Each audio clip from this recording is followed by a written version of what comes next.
Test.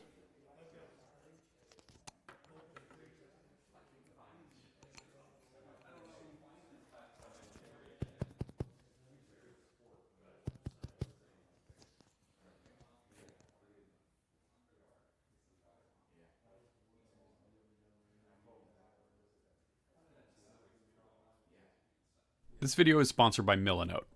All right, it is kitchen cabinet time. Again, I am so excited to get the bank of lower cabinets in. This is gonna make the kitchen actually start to look like a kitchen, which is awesome. I've already built the carcasses. I built all the carcasses in one video, and I've also done the fridge surround. We're gonna take some of the design elements from the fridge surround and apply those to the lower cabinets. We've got a trash cabinet, we've got a sink cabinet, we've got a bank of drawers, and some other odds and ends that are gonna go into it, plus some new hardware that I've never tried before. The whole kitchen is being made out of white oak. I got a fresh shipment from Woodworker's Source, so we're gonna start by milling that up.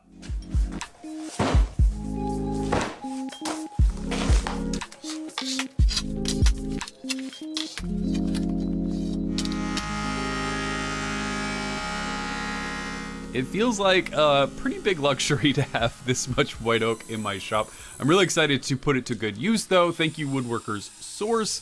All this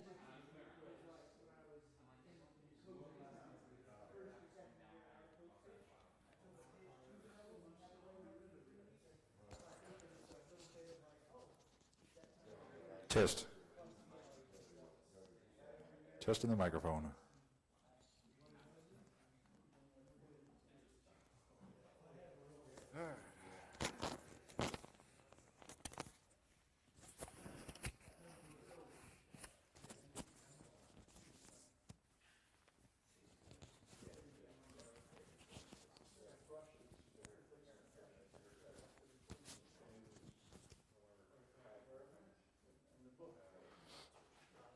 All right, where did I go? There it is.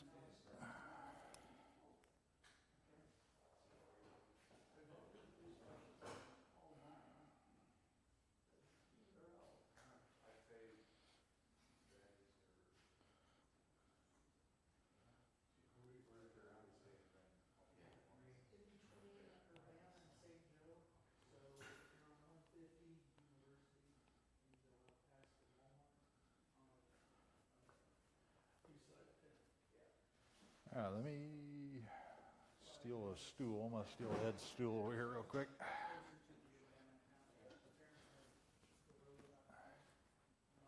Hopefully Ed doesn't mind too much.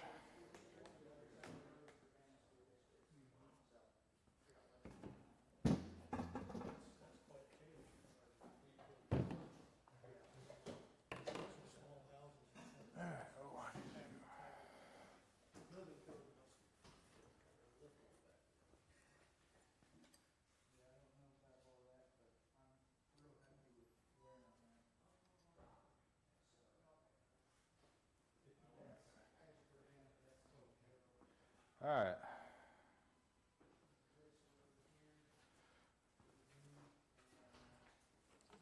All right, everybody. Did the camera work all right? Yeah. I didn't feel like getting the bell out. Ding, ding, ding, ding, ding, ding. I think Jerry's done that one a time or two.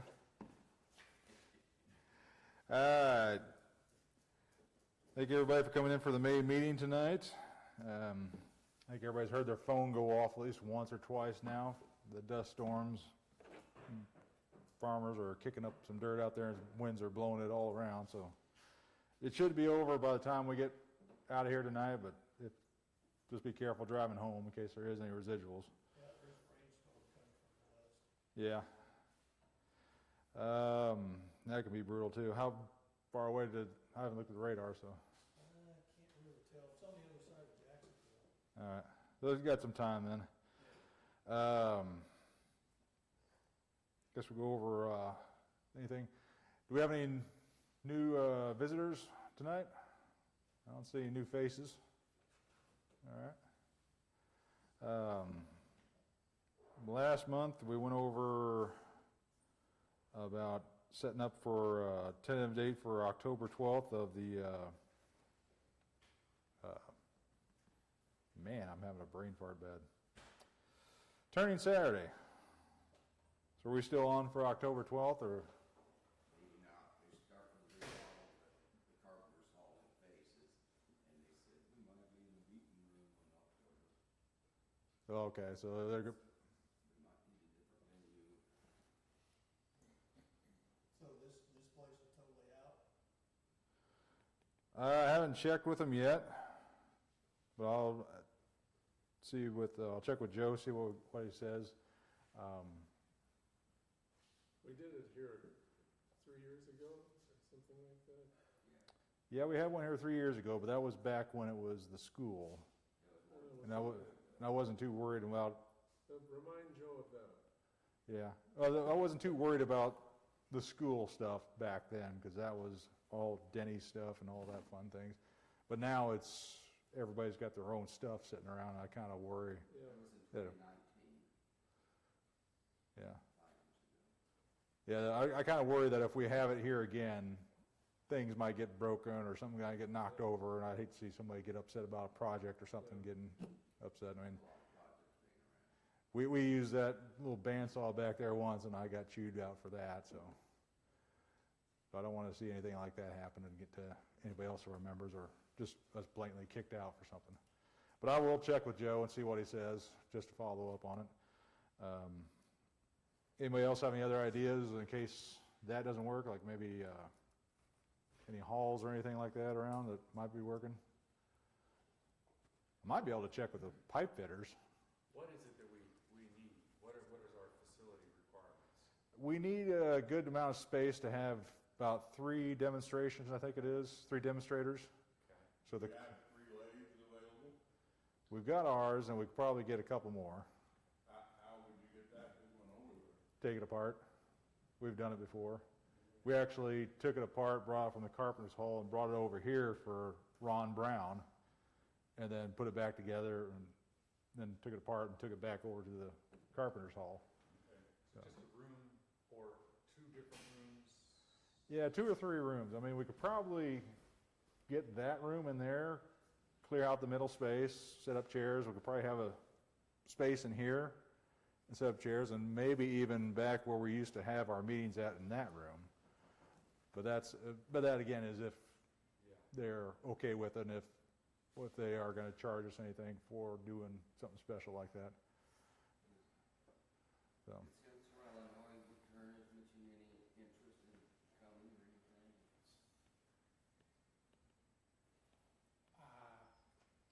What date is that? Tentatively October 12th. I really haven't had a chance to discuss it with anybody, so. What about the main demonstrator, any word about that? Any word on the main guy, Jerry? No, there probably won't be one. Probably won't be a main guy. What about Tim Yoder, Alan Stratton? Haven't checked. Yoder's been here before, but I wonder if that would work out. He was? He came in and taught some classes for City Woodshop. Where's he from? I said Wisconsin, does that sound right? I thought that, I don't know that.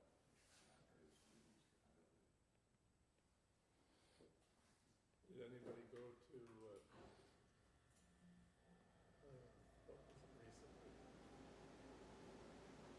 Yard stuff around town. Yard stuff? No,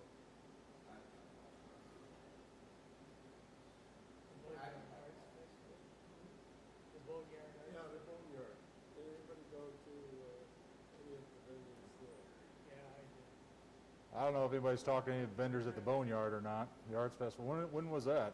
Oh, sometime in. Almost a month ago? But somebody was talking to me today about having gone to it, and I don't remember the place, but there was a big, large, empty space that things were set up in. And that seems like what we need, is just a large, Yeah, decent spot to set up, some kind of, The Boneyard Arts Festival rented the old building that had Habitat, that's what it was. the Habitat store. And also the Andy Dallas store. Oh, Dallas and Company store? They had things in there. Is there parking around there? Small parking lot in that. Yeah, Dallas Company has a small one. I don't know about the old Habitat store. It's small too. It's small too. Because we'll probably get, like, what was the last one we did? We got about 100 or so? 60s, mid-60s. 60s? What we usually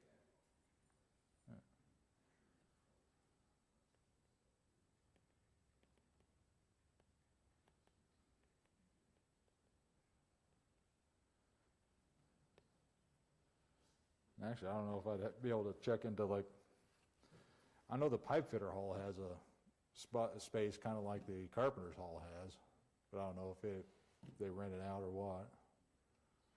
I just remember that from going there with my dad back when he was a pipe fitter. Yeah, it's off South Neal. It has decent parking out there too. I think they actually it's changed because they just built a new building, so I don't know, they might have more. I know the laborers local, we had, my cousin had his wedding reception there a few years back, and they've got a big open space that might be able to look into also. Yeah.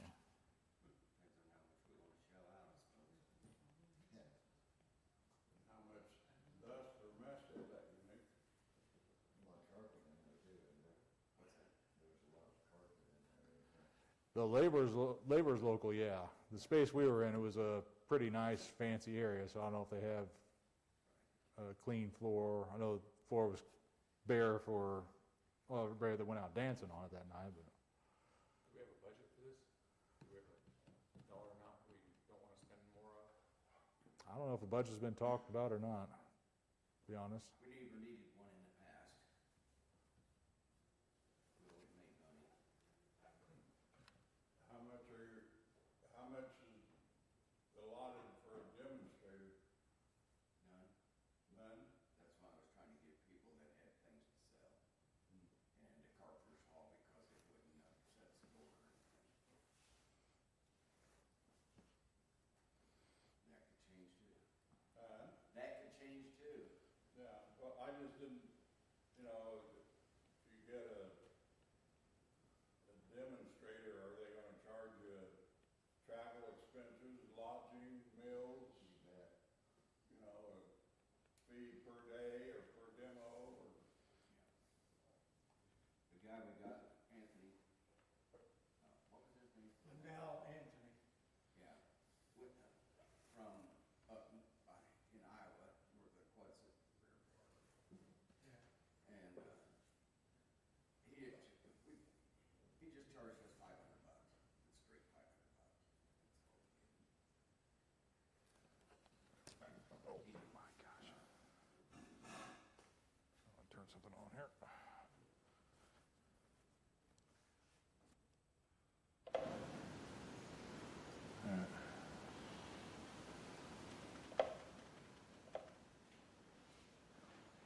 Sorry, I kind of realized I just only had this lapel microphone on and didn't have a camera microphone going too. So a different venue might change the date as well. So, still try to get to 12, whatever, 5th or 12th.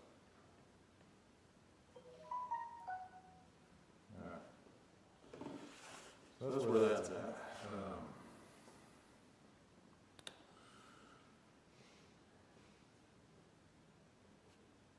And if the committee wants to take everything over, that's fine by me. I can give you names of vendors that I solicited in the past to send us free gifts for the raffles.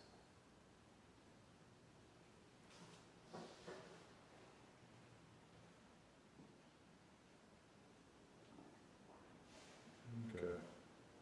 I was just looking through the notes, see if there's anything else to bring up.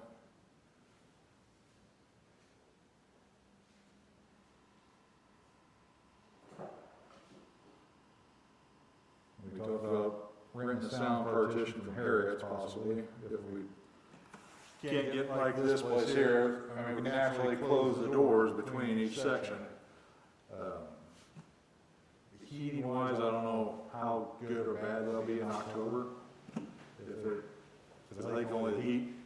this one here. I don't think that room has heating. That end should have heating. That has two furnaces, one for one side. Yeah, That one does not have any heating, but it's never been, never been heated, yeah. It's a tad chilly in there, but when we open up the doors and it should be warm up in there. Block of ice. What's that? We can turn a block of ice. Yeah. Always wanted to do that. Yeah, they get wet from turning a chunk of wet wood. All right,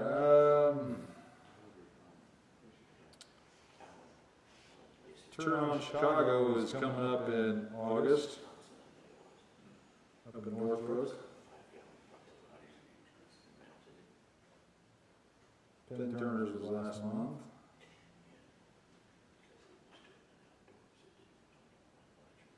I know we talked about doing an October cancer demo at the C Wood Shop a while back. That could possibly still be part of the Turn on Saturday, do something like that. Demonstration wise, tonight, Jim Anderson's gonna be talking about a shrink box. June, we've got, what's his last name, Mark, what was his last name? Dryer.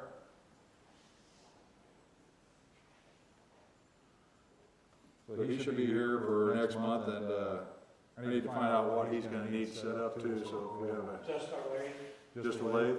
Okay. And, July, Corey Anderson's gonna be lighting off some pyro bowls. So Corey, you ready to blow everything up? August, Cody will be doing,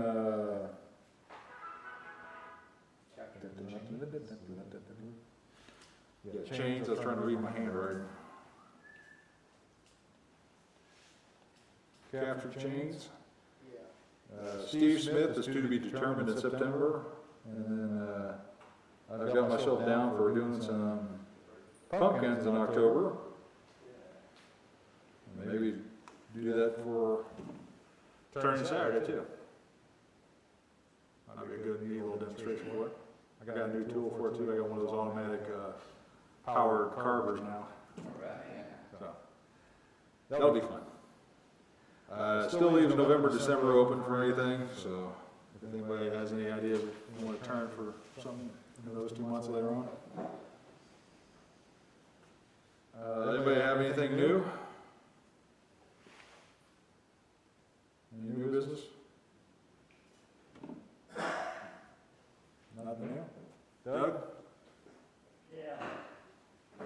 Some of you know I'm going to be moving from my place into a retirement center. I have an awful lot of wood that's available. A lot of it's blanks already cut out that I obviously can't take with me. So this Saturday afternoon, if anybody wants to come out and go through stuff, there's blanks of all kinds, there's squares, there's just a lot of stuff. And there's some pretty good figured material as well that I used when I was doing the segmented turning stuff. So if there's anyone interested in picking up some free wood, you might make a donation to the club or something like that, but it's available. And What's your address, Doug? I'll put that in there. I'm at 1146 County Road, 1350E, Urbana. 61802. 61802. What hours? Just afternoon from, let's say, from 1 to 4. Okay. You gotta have drinks and sandwiches. Sale. How you doing on your tools? Have you got everything? And there's some tools also that are going to be available if you want I've got some carbide tools and some things like that that I'm not taking with me. They're not gonna go for much in an auction, I don't think. So that you can have to go shopping. I'll be out. I'm getting a brand new shop. I'm gonna find stuff to put in. I've got a good bandsaw with a riser block and everything. I think it's about 14. 14. Anybody have anything else?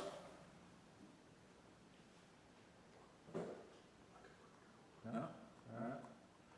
All right. Give me 1 second, Crowbar. I'll mute this.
All right, so that brings up the last part here, elections.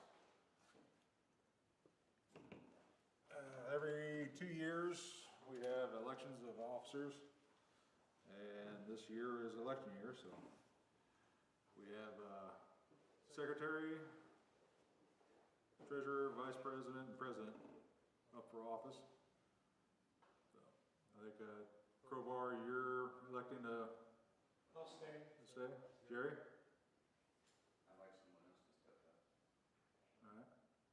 for vice president.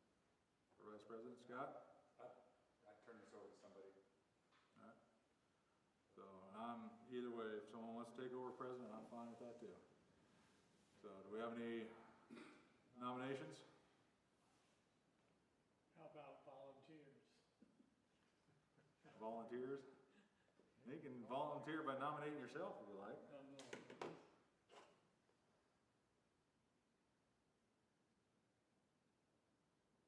Scott, you want to do it again? I was ready to turn this over to someone with a little more ambition than I have right now. I think we could use someone with some ambition as a secretary. I'm not a big email fan. I haven't sent out the last couple minutes because of my email. I don't get on email regularly, so I'm deficient in that area. We could use someone that is more efficient in that area. Would you stay on as secretary if somebody solved your email problem? Well, there again, the duties are, what other duties? Yeah. That's all this is taking Write notes notes and and Scott, sending out a letter. take advantage and say, yes, you would, and whoever texts and say, well, that's all there is for you. That's all there is to it. Email. Jim, I think this would be a good position for you, Jim. No, I don't think so, because I'm not very reliable. Okay. And I haven't been with myself, so. But I could help you get email. Email I know about.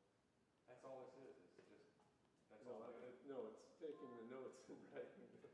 Oh, okay. But there again, why I didn't send out the notes last time, everything is right there on video, and it's all right there.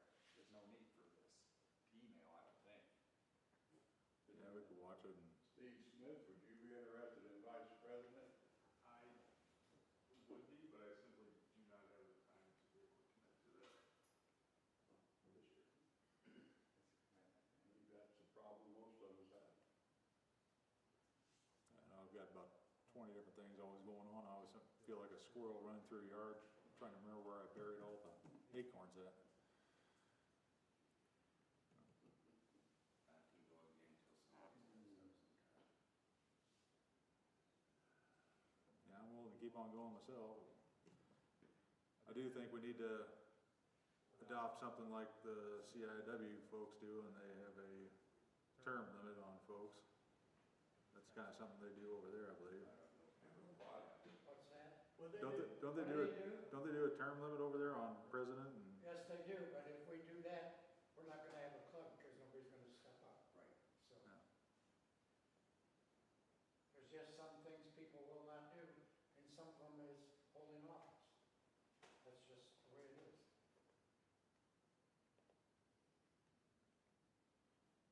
Is there a job description for each duty, for each officer?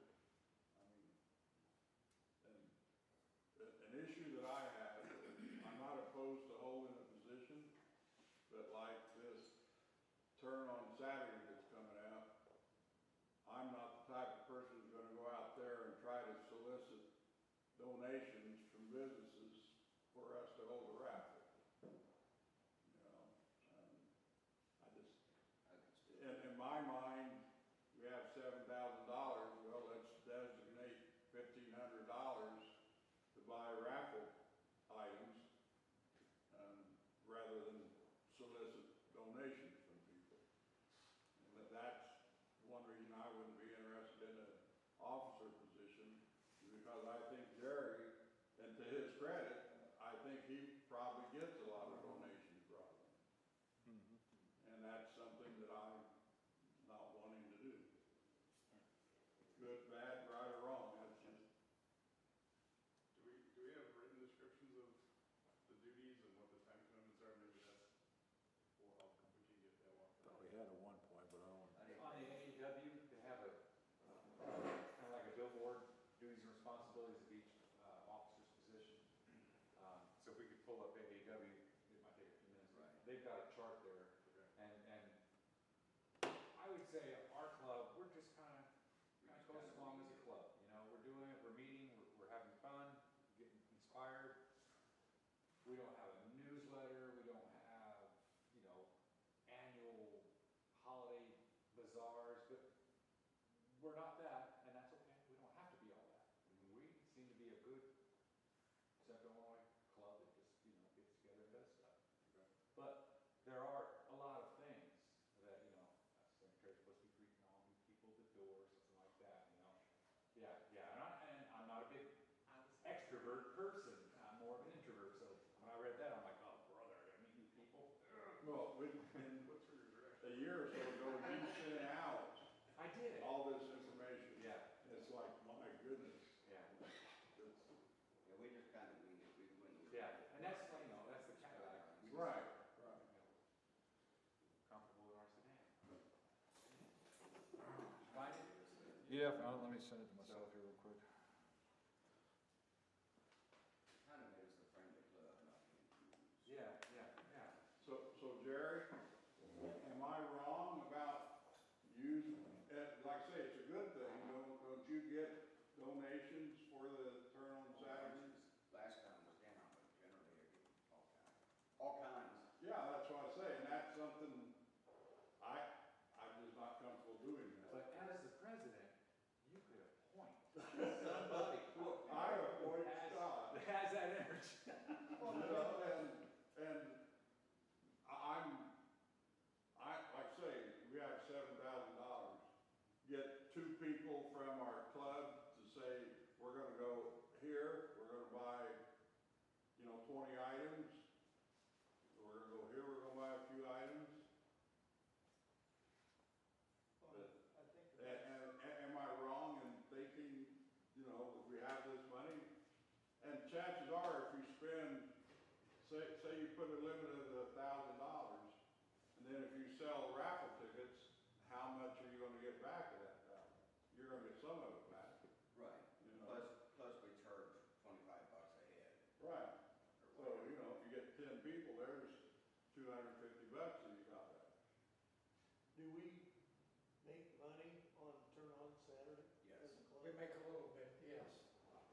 but we didn't charge as much as the other clubs, because, at the time, they weren't as solid as we were, they needed the money more than we did, so they charged more. But then we would have charged, if we get $1,000 person here, we'd charge accordingly, too. Right. Yeah. How much did Keith Lackner cost, do you remember? When he did a demo at Boynton? I don't know. You didn't get in on it? Okay. Keith Lackner. Yeah, he does a lot of Yeah, he stuff did, with resin. Yeah, on the casting and stuff like that. Oh, I was thinking somebody else.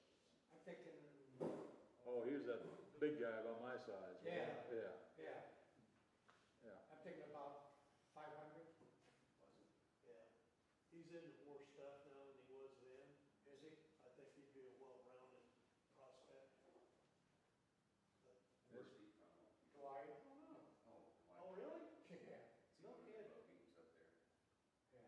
Heck, I could go get him, bring him back. What do you say?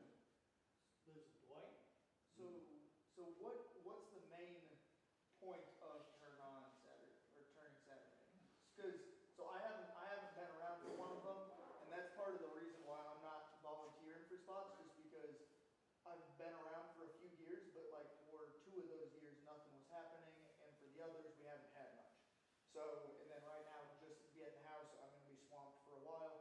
Next time around, I'm fully expected to be stepping up, doing some Well, more. it'd be well-rounded, some of the stuff, you could really make a great demo with all the stuff that you do. I mean, it's really Right. fantastic. A young guy like you, by Well, the time you get our age, can you imagine what you're gonna I be mean, like then? yeah, and I'm excited for that. And so I just want to like kind of preface why I'm not stepping up now is just because not seeing that, haven't been around all of it to know what needs doing. So I'll go back. So what is our main reason for the Turning Saturday? Well, this started about, 09, when? 07. 07? Yeah. And then the second one was 09. It I started when remember I I was got a president. hat from 07. Is that the first one? Because your buddy called me the other night, or Yeah, talked. he sent me a message. Okay. Anyway, he said he was on the first one. And what it started out to be was young people or young members to the club Of the 3 clubs. of the what? 3 clubs. Of the 3 clubs, they would have young members and they would host this because they would have somebody to show you how to sharpen. Somebody there would show you how to do coloring. Somebody would be there to demonstrate on how to use a certain tool. That's how this whole thing started. And back then, everything was new to everybody, so people just went. They didn't have all the stuff that's available now, like YouTube and all of that, where you can just go there and pick up stuff. Back then, it was go to these little meetings, and then you can learn about segment and turning back then, and stuff like that. That's what started. Okay. We, Wasn't it like a Keith Adams Memorial or something? Exactly. no, it wasn't started that way. Somebody added that at Central Illinois Woodturners, and I never did call it that when we had it. Lincoln Land never did call it that when we Okay. had it. I've seen that Right. probably on CIW Right. site. But in the beginning, we had 4 rotations. We'd set up 4 days. And then at the hall, we lost one of the rooms that we had been using because they cut it up. Smaller room. And so we had 3. But on the first one I did, I got Cheryl from General Finishes to come in, and she did a couple of things. And then the first one we did was 2010. Then in 2013, let's see which shop was going for his drum. I talked to Craig Jackson, Easy Wood Tools, that started Easy Wood Tools. And he came in and demonstrated part of the day for Cedar Wood Shop and part of the day for us, and that worked out real good. So it was always people who didn't have to pay. And then we had, like I said, had 4 rotations, and usually try to get 3 or 4 from each club. Usually that host club wound up having the most demonstrators. are we doing it trying to make money off of it? Are we doing it trying to cater to wood turners to show, here are new things? Or are we trying to cater it to more beginners and get more people into it and show that, like, hey, wood turning's a thing? You know, it's for everybody, and it's just to showcase what you do or what somebody can do or whatever. I would say everything you just said. Okay. Do the whole realm. Okay. From beginners to experts. Okay. But we can't do a primary fundraiser. Yeah, that's kind of what I'm checking, because like, if making money isn't the primary thing, we can go more of the route of like, okay, we don't need to have everything donated, we don't need to have really high ticket prices, that kind of stuff. Right. Yeah, it'd be good to break even, or it'd be good to have everyone feel compensated for the effort they're putting in, but that, I'm just checking to see that's not the primary goal. Right. So, Yeah, we always made money, but it didn't matter to me if we did or not, because it's just a social event for the three clubs. But your statement there was that a meeting that had some paid demonstrator, like $500? No, not at the beginning. Okay. No, the only time we paid for somebody was the last time in 2019 when we had gear. Okay. When we went for Lindell. So what was the thinking there to have somebody that we had to pay? What's that? Why did we pay somebody to come in? What was the thinking behind that? Lack of getting volunteer demonstrators from the three clubs. So is that same idea a possibility for this year? Yes. We would want somebody that's a good turner, but doesn't charge $900 a day and $700 a day for expenses. Sure, sure. Because that wipe out your funds real quick. Yeah. And we were talking, coming on the way over here, Mike Blankenship, I think, would probably volunteer to demo again. He usually demoed for us. Yeah, that's what I say, I've seen him 2 or 3 times. I don't like him because he does better blind. I understand, and he's And I tell him that every time I see him. The truth comes out. Yeah. But the segmented pieces are so tight. if he can't motivate you to get out there and turn something, He ain't very good on finishers though. well, Let's take His something coloring's off way what off. Bart said.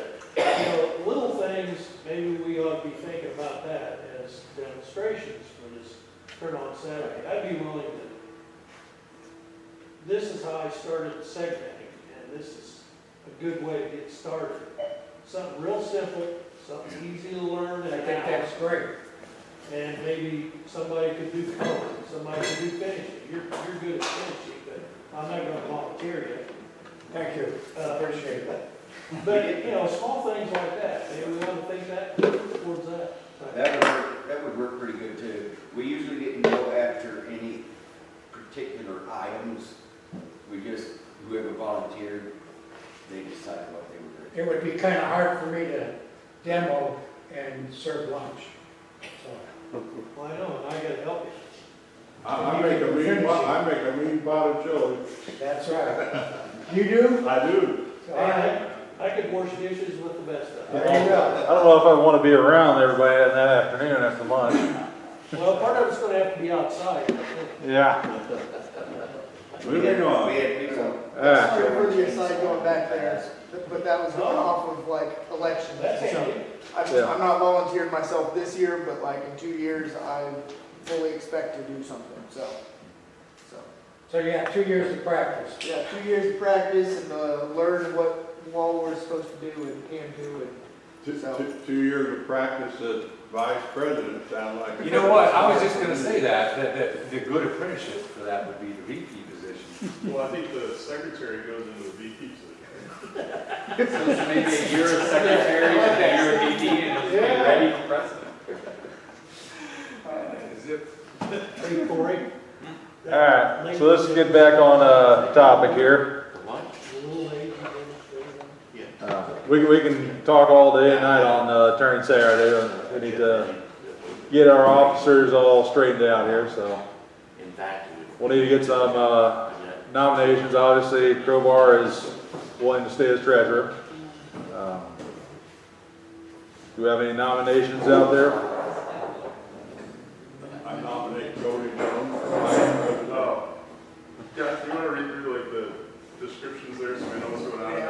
right, yeah, so it's, We might, if I just have to sit here. Nobody would have anything negative to say to you. I know. and there's the president, I mean, I nominate It's so- John Lambert for president and we move on. I move the nominations be closed. well, we gotta get the other nominations first before we close them. No, just. We have to have those 4 officers for the AEW. Yeah. All at once?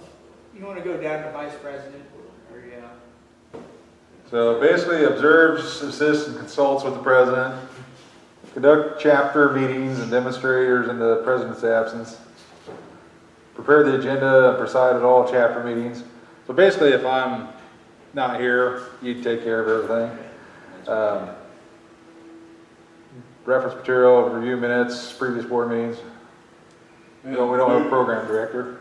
And it says, you know, to prepare the agenda and preside at all chapter and executive committee meetings. Do you have executive committee meetings?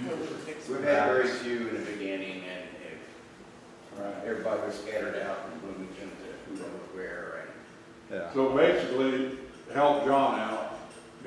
Yeah, it's very simple. I mean, when I was vice president for Jerry, if Jerry called up and said I'm not gonna be able to make it, I knew I'd have to come up here and do the meeting. And basically, it's, I can say it's guaranteed that that's a real good place to get your feet wet and you won't drown. I think you're probably right. Yeah, It- I'll it- scoot up my plan in 2 years, how about that? Like, I'll do it. So does that mean you'll accept the I'll nomination? accept it. all right. All in favor? Anybody against Cody? Oh, I saw one hand up. Different matter. Bob?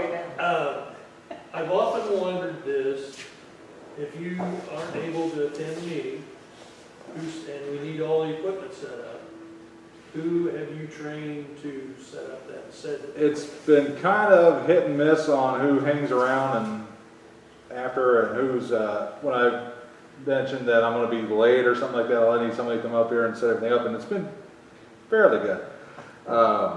One thing I know I wanna do is just write out some kind of Yeah. document that says, hey, this is what you need to do to set up. I mean, it's pretty straightforward. Probably the most confusing part is doing all this wiring, and the only thing I haven't been able to leave here yet is the cameras. I left everything else in the gang boxes, and so everything is here and ready to go. Oh, I thought you put everything in the game box. I tried to. I've got just about everything in there, and I either need to shrink my case down to a smaller box or something like that and get the cameras in there, or do something like that. Because I mean, my case I carry all these in is a old pistol case Yeah. that I had extra laying around. So you take them home with you? I take them home. Okay, all right. That's the only thing right now that I take home with me is cameras. Everything else, and eventually, I tried to get them in here last month, but Is it 4 cameras? just 3. 3, okay. So, and they're going into this case down here. And you can see how big it is. So it probably just needs to be a smaller case. I just took that, carved out a section in here and stuck the cameras in there. Obviously, there's a lot of wasted space in there. And I could probably take the foam out here and make another box or something, just put them in. Well, it works. Yeah, I mean, it was, like I said, it was an extra pistol case I had laying around. But everything is pretty much here. We got wire, gang boxes, and all the supplies and everything. Kumar? What is the value of our audio equipment? Is it insured? Whatever we have insured on. I mean, if we lost everything, we could easily replace it. I mean, the cameras were about 170 or so a piece. That's 150. list. What's that? That's list price when you bought them? When I bought them, and it's been years ago. I don't even think you could find cameras like something like this nowadays. Well, I wonder if you could just get Zoom cameras now. They're like $39. Yeah, you could probably get something that's a little easier, cheaper. The thing about these is they do zoom in and out. You have you can record, you put SD cards in and record them. audio wise, we got a speaker down there. I think he was about $50. This switcher was $200 to $300, I think it was. $295, I thought. Yeah, something around there. The wireless microphone system, I think that was like another 200 or so. And then odds and ends, cables, other things. 1,500, Yeah, around that. 2,000. So that's why I haven't been too worried about leaving stuff here. I just don't have the space to stick the cameras in the cases. And these guys are pretty good about leaving their stuff alone. Even over at the Carpenters local, we didn't have too much trouble with them. I think they borrowed our TV every once in a while. That's the only other big thing right there is a TV, and TVs are getting cheaper and cheaper nowadays. Yeah, you could probably get one of those for $200. Probably. Did we get the elections? I just bought a 70-inch for $5. There we go. Now we got a nomination for a 70-inch TV for the club. So it's interesting how you got that. So let's get the, what you got, Jerry? Get the officers.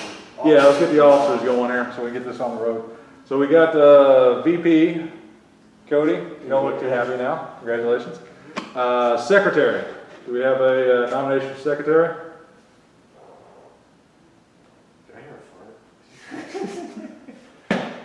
Whoever dealt it is the new secretary. I can hold on to this until. All right. I think the nominations be closed. And we got one more for president. John Lambert. John All right. Lambert. All right, so we have Cody, Crowbar, and myself nominated. Do we have a yay or nay on? All those in favor say aye. Aye. Any against? Scott. I'll just, if you guys are okay, I'll ride along for another 2 years. Yeah. I mean, obviously, if you ever need the backup on it, we got the video. Yeah, and that's actually like, if I miss stuff in my notes, I watch the video. Scott, if you would take a picture of your notes and send it to me, I would put it in an email. I could scan that, but then you guys couldn't read my writing. Yeah, that's a problem. My chicken scratch too. Not this day, Scott. Yeah. Jerry? I'd like to still be in that officer's note as a past officer. All right. And you guys have questions. What was it? What do you call it? The emeritus? What would you say? Emeritus? He wants to be kept in the officer's loop That's fine. for club issues. As a past officer. Emeritus. Emeritus. I move nominations be closed. Do we have a second? Second? Ayes? Aye. Nays? All right. Brother Chair, I Close. move for a unanimous decision.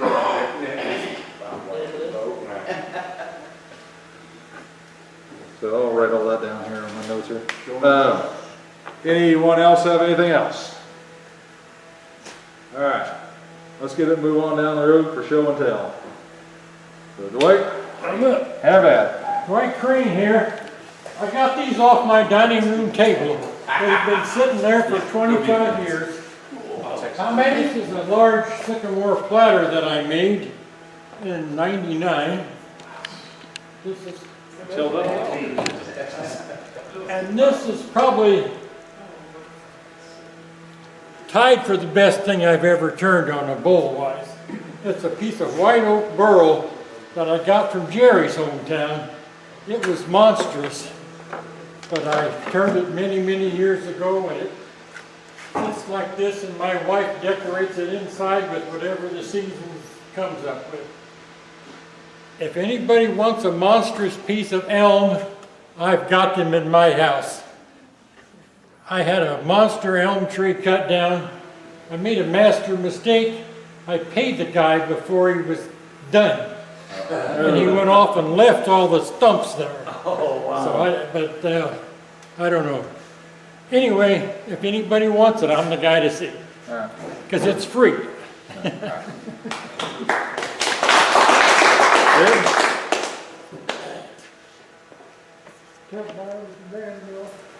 Well, I'll start off with this pecan.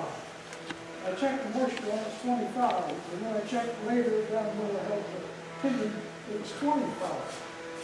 What did I say the first was? 25. 25, it was 12. I knew it was 12. It was 12, but the other one was 25.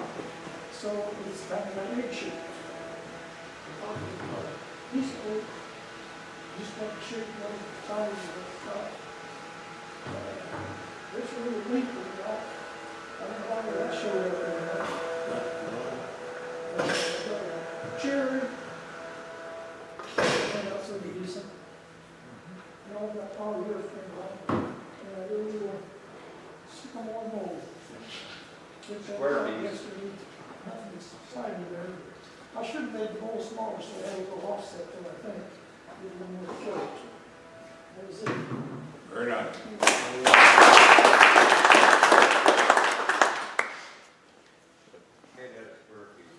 That's my tick. Oh. Did you have a square one? I was down closing the door there. All right. Oh, I thought you did. Good? Last month, Doug brought in a bowl that he just turned and the other half of the lawn. So now, Doug, this is a sister to the bowl that you brought in last week and the log that you brought that you left up here.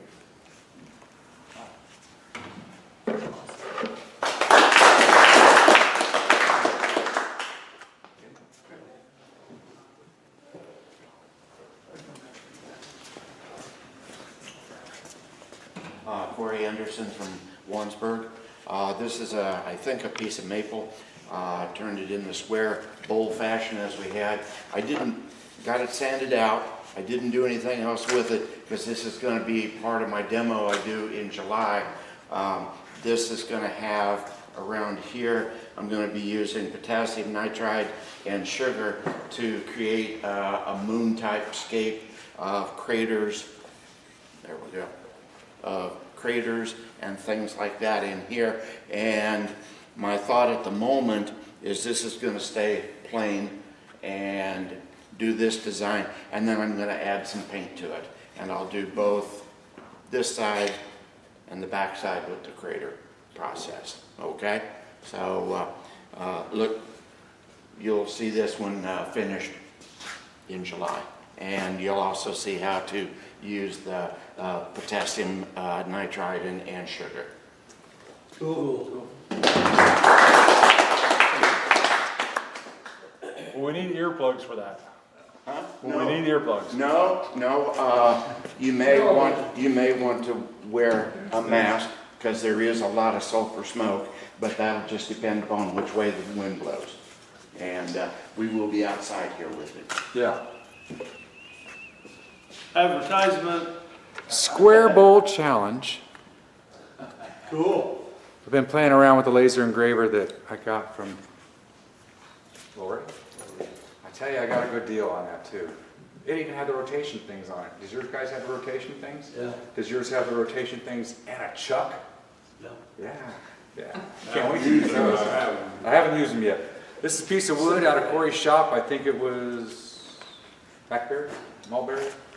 I'm not sure. But it's just a square bowl. This is just to meet the challenge. And then, of course, playing around with the laser engraver on the bottom. That's all. And a challenge to get that protruding rim, right? Protruding rim. There it is. That was fun, guys.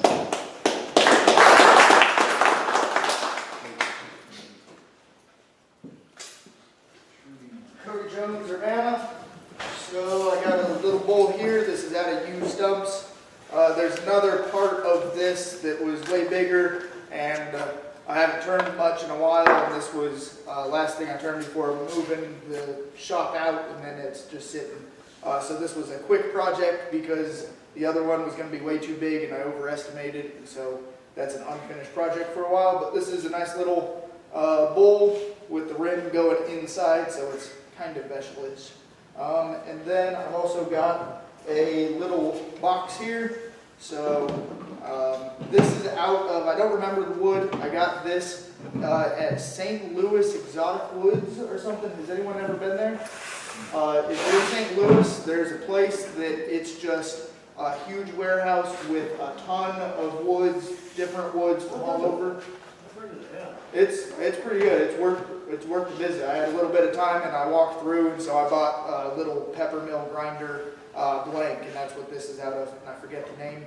But made a little box. I think this is actually the first lidded box that I've done. And it does fit okay, better in one direction. It's been in and out of different temperatures and environments, so there's been warpage, but we'll say that was intentional, that you put it on and it's smooth, and then you rotate it and it's tight. So that was part of the plan. Really? What are the prices down there in that shop? Are they comparative? Or? I think that they're decent, and also there's like some room for negotiation on some of the things too. Oh, really? Yeah, just because, I mean, it's a ton of wood, and it's just, yeah, it's not very, like, it's not barcodes on everything, it's just kind of wood, and they look at it and they say, well, that's what this is, and this is how much it is, and so I got a little bit of money off. Because I got another chunk of wood for more than I paid for that one, so that one's also sitting waiting for me to get electricity in the wood shop. So. Okay, yep.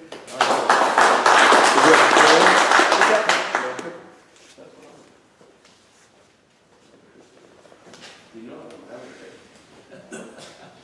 Sam Forrest from Mount Zion for the Square Bow Challenge. I don't know what kind of wood this is, just a chunk of wood I had. And I've got 3 pieces tonight, none of them have a finish on them yet. So there's that one. And then I've made, probably 4 of these in the past. I like, for a square bow, I kind of like the looks of those. And then you get some more patterns on the back. And when you go to make this, your boards have to be the exact same size. So I run them through the drum sander probably 10 or 15 times after I get my final thickness. And my walnut, I wanted it thinner than whatever this other wood is. I don't remember what kind of wood that was. But anyway, so I run those through the drum sander, make sure I get everything the same thickness so that they match together.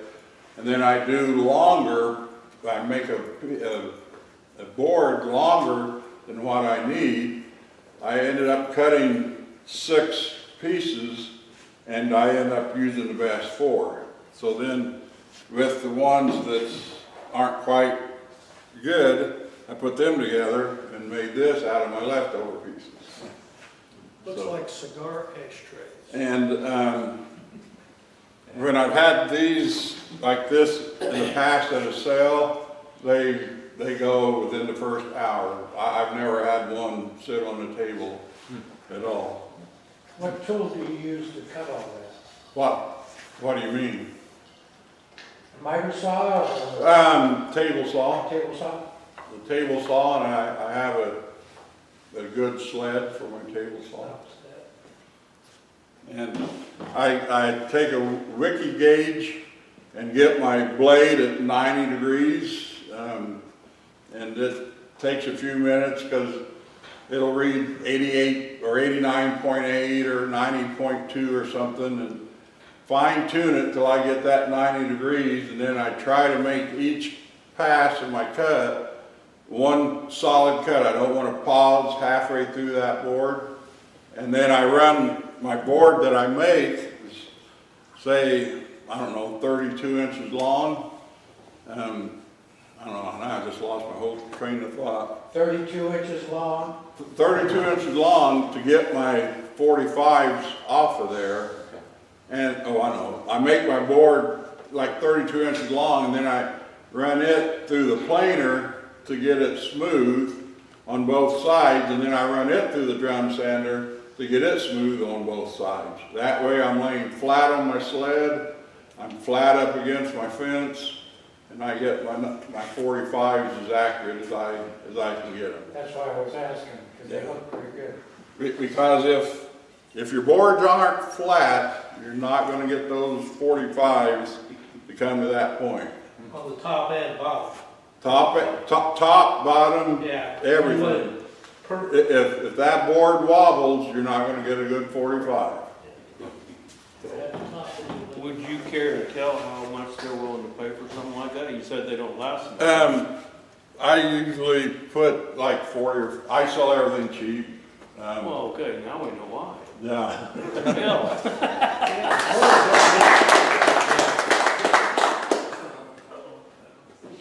Sam, do you usually finish them then too? Oh, I'll finish them, yeah. What kind of finish do you use? I'll use a polyurethane spray poly. Bob Griffin from Decatur.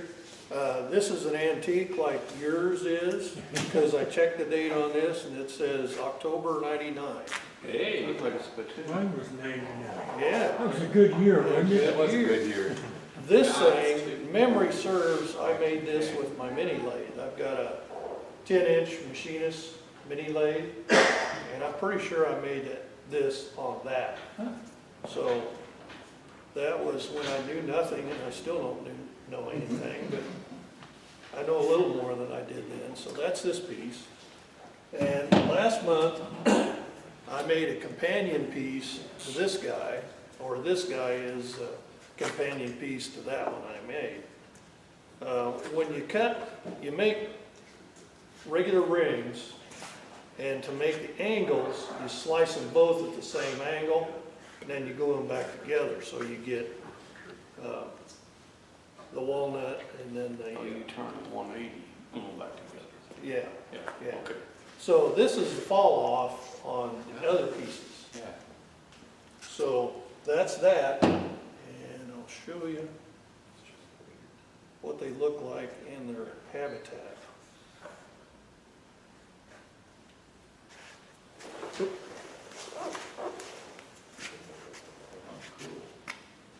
Yeah, very nice.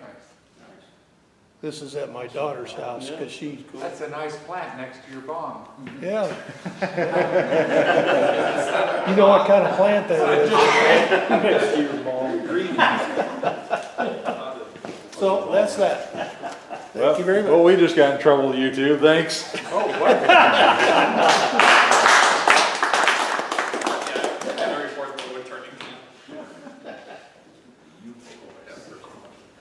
John Kreitler from Decatur. When I told my wife that the challenge this month was a square bowl, she suggested I bring this up. I did these about close to 20 years ago. 99. Huh? 99. It was, there's no date on it. But it was before I owned a lathe. And I read in a wood turning magazine that you could make a bowl with a router.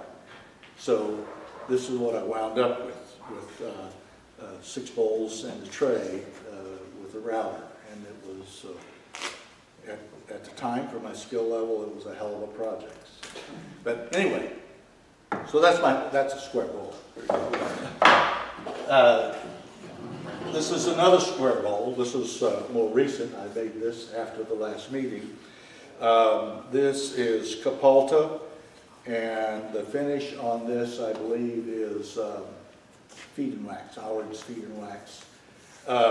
One thing I did on this, I wanted to keep the corners real square, was concerned about knocking them off. So I glued some scrap wood around the top edge, just cut some scrap 1x2s and glued them around the top edge. And I glued them using a piece of brown craft paper in between the turning blank and the scrap wood. When I got finished turning, just took a pair of pliers and popped them off, and all I had to do was touch up sand on that. So that's the square bowl. This is a not round, not square bowl. Spalted maple. Finish on this is spray poly. And then this is one of the hollow forms, and I did the whatever it is with a black artist pen, and this is definitely out of my comfort zone. But that looks like an Indian's family tree. I'm not sure what it was. I got on the internet and looked for goldenrod, and that progressed to something else and something else. So I don't really know what this is. But anyway, yeah, that's what it turned out to be. And like I said, it was out of my comfort zone for sure.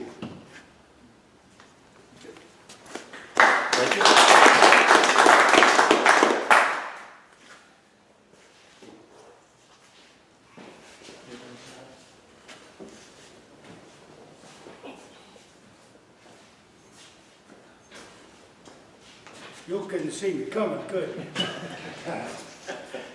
Okay. This didn't start out this way. If you look in here, there's some of this wood, because somebody made a funnel. I didn't want to waste nothing, so I stuck it on here. It was supposed to be in like this, but sometimes it's what you get. Double-ended tablet. Yeah. It's a double shot. It's a double something. All right, now let's get serious. Y'all know what a sorbet looks like, right? It's broke. You got it. I got a lecture from them. They are wonderful. I did not ask for a new tool. I just let them know that one broke in case he was having other problems. I said, no, you watched YouTube and you seen what the guy was doing with it, and you tried it, and you're not supposed to do that with these little ones. I said, quit doing it. So I got a lecture. But just a couple of days later, there was a brand new one sitting on my doorstep. Wow. And I did not ask for it. I knew I'd done wrong. They do what you done. That's a little bonus to them. They treat you right. Which YouTube do we watch now to get that? Well, on YouTube, they didn't show it coming right by your belly. If they'd done that, I wouldn't have done it. Maybe. All right. Supposed to do square or flat, whatever you want to call it. Kind of came out the way I wanted and kind of didn't. Turning long wings like that, you got to be really careful. But there's a lot of flaws in it. I planned on it being like that. My wife said no, it sits like that. It's a candle hole. I don't know. If you argue with the wife, you're in trouble. Oh, yeah. I just go to the bar. There's just a wax on that. What you call it, feeding something? Oh, it's being wax. Yeah, that's what I had on it. All right, I just pine. Did that a couple of days after the last meeting, just to try it. And then there's a chunk of it going to be given away. I'm told this is white cedar. Anybody, any of you try it? Be real, real light because it flies apart in a heartbeat. There was a few of these wasted. Like I said, there's a couple of chunks up there. And that's why there's a seam in here. I glued two together to get after I chipped a bunch off. But anyway, that's where we're going there.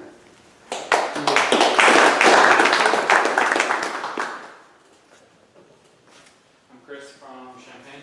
I found a burl log over at the Urbana Landscape Recycling Center this past month. So I found some of the prettiest wood that I think I've ever had my hands on. So 2 bowls, tall vases, I don't know, out of this. And then also I make big bowls, so more of the same burl. Probably the most stunning piece of wood I've ever seen in my life. You bet. And I found it, so that was a win. And then I think properly it would be a rounded trapezoid, but more of the same burl, sort of a dish, sort of square, not really square, but and I think it's really cool to see both the texture of the burl under the bark, the wood here, and then the wood on the bottom and from the sides. So this is unfinished, the rest have talked about. That's awesome. You holding on to that, or are you taking that to the farmer's market with you? I had it at the farmer's market. I think I put like $1,500 on it, so nobody's bought it yet. Yeah. Yeah, I might hold on. Steve? No, I left mine at home, but it's about this big, and square. Doug, do you have anything? No? Paul? No? Jerry?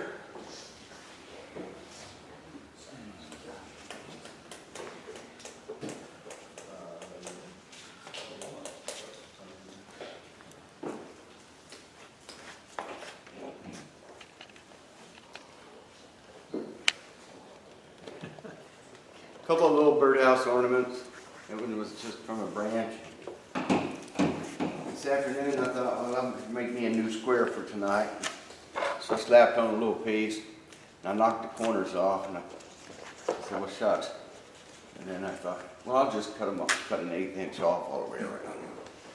Make sure you mark the first one or count properly.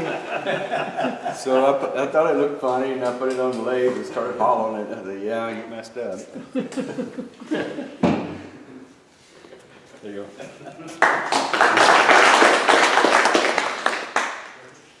You did the demo last month too.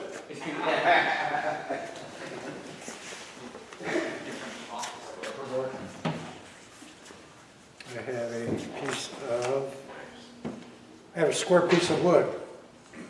That's all I can tell you about it, so. Must be a circle on it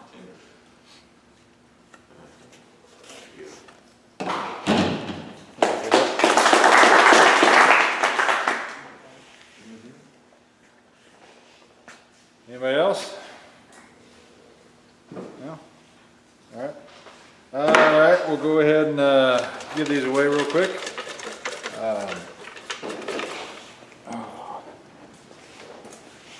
So I got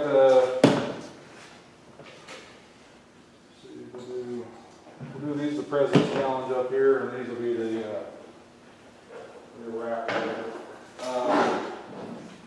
got a cart, just before one thing, I've got a cart back here with a bunch of logs and everything on it that the club, Woodworkers Club gave us. And if you want something on this cart, go ahead and grab it. Because otherwise it'll go to the burn pile. So, if you want something in any of those buckets back there, go ahead and grab that too. They're gonna go to the burn pile also. So, they're up for anything? I brought in some antler I was kind of wondering about that. I saw that thing, but I didn't hear what was going on. and some burnt blanks or pens and things like that. Any of that stuff there, you can have. Alright. Did you bring this too? Yes. Alright, is it up for sale or is it just Someone can have it. someone can have it because I did see a price mark on there. What Mike Sargent made those, go on his truck, Yeah. and Vintage. I'm not gonna need them, so if someone wants those, it's a full set of attachment screws in there. Okay. There's a certain chuck they fit, what name brand chuck? Nova. Oh, No. Doug, is it your touch? Yeah, that stuff is all available. I'd be interested Harold in that. Mattis used to bring us towels, there's a whole pack. Oh, wow, you got some Harold towels? John, I'd be interested in that. But if you draw my number, I'll pick it out. Yeah, we'll go through it. I'll put it over here in the President's Challenge here.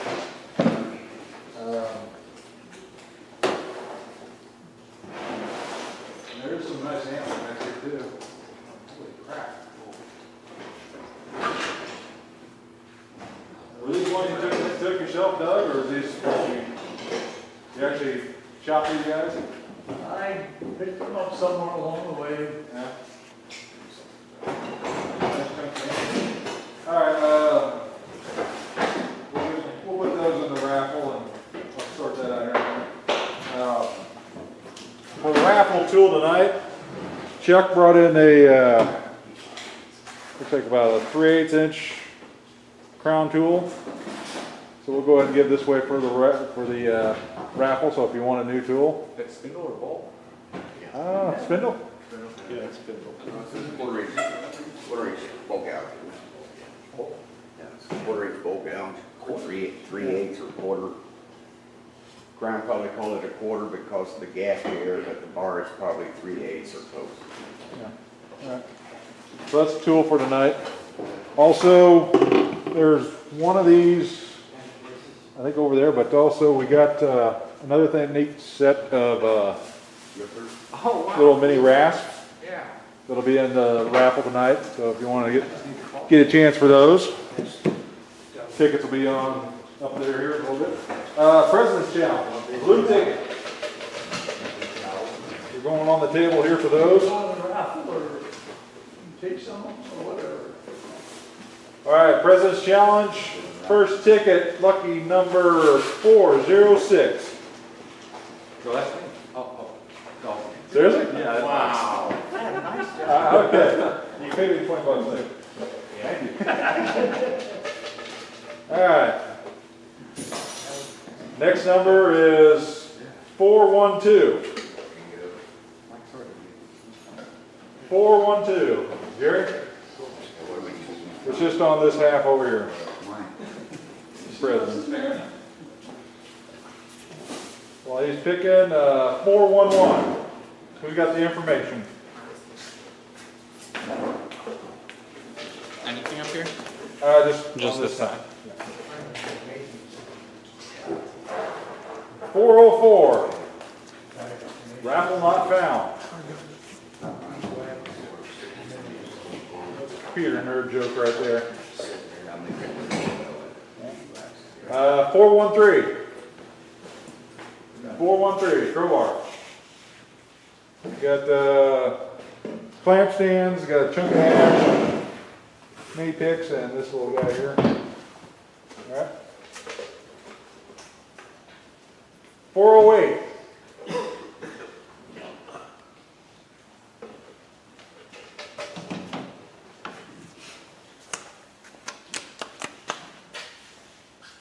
All right. 407. Pass. All right, re-gift. All right, 410. Who's got that little mini double barrel? A piece of ash and then this, I'm not sure what that is, but it has some pretty color. 409. That's a formula.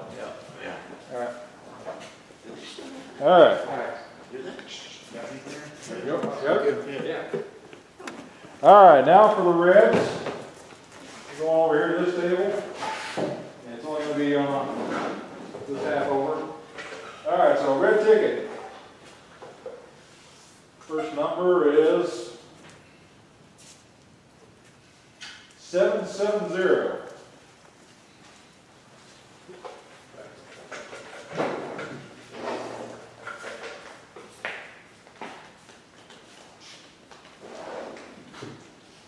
So we do have rasps up there too. So 765.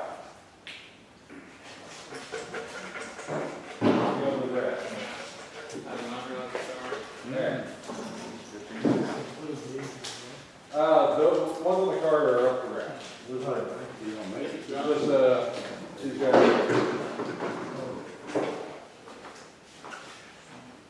764.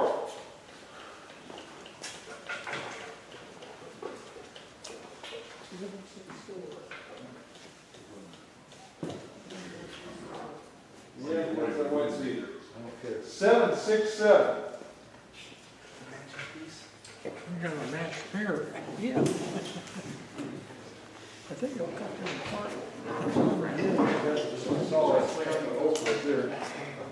That's ready for cedar though. Yep. Heavy. 766.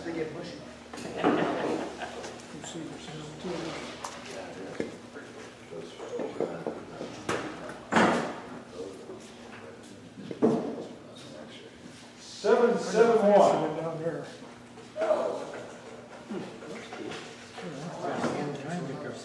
Oh, it's got a date on it?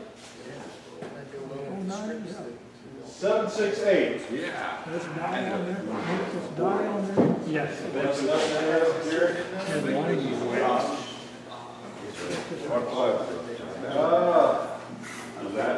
Yeah, this is these three were part of the red. You want this, John? Sure. Different. Lots of different things. Last one, last red ticket, 769. I donated. Donate it? All right. We'll go ahead and take a break then, and we'll get some more raffle drawing up here. up here with Jim, and he'll be talking about a shrink box. I was wondering if those were yours. Yeah, I saw them on the cart there when we got here. John, do you have a charger? A charger? Yeah. What kind of port do you have? USB-C. USB-C? I've got a cable I can plug Because into. my phone, I tried to restart it on the drive over, and now it's been a dud since. And I don't know if it's dead, or and I don't know if it's just a dud. Something. Can't live without. Yeah, I'm not going to charge very fast. It'll tell me whether it's Plug it in here.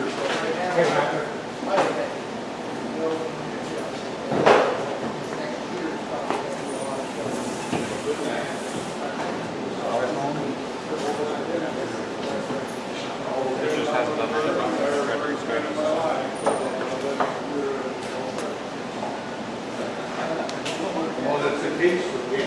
I'll leave it for a little bit if that's okay. Usually if it's short. I know. That's, I normally have an answer for why it's not doing this. What version? That's 23. It's very new. Got it like a year ago. Feel like it's overheating. It was literally already planned to drive over, but it was the Wi-Fi was being a little funny. The cell service was between the two. And so I pushed the button to restart, and then did this. Once I got here, I picked it off the phone stand. Yeah. Who knows? Actually, I've got a fast charger out in my truck. The same as whatever the rest of this is. So, Pearl Maple, I think. Did this have mark on it? You pop it off and clean it up? Which put it up? That's the most thing. Oh, okay. With a screwdriver, I'll put it off, and then I set up it.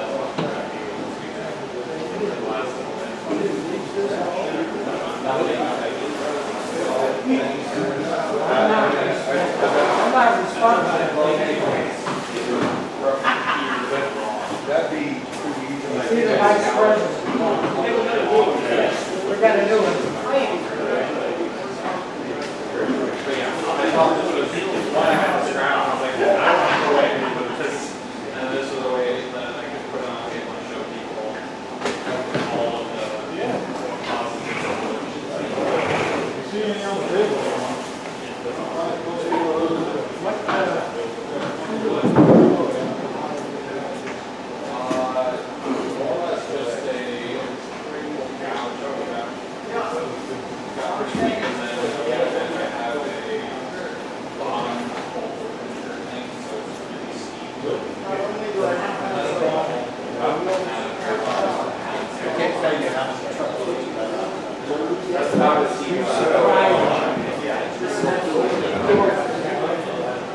Crowbar got him somewhere.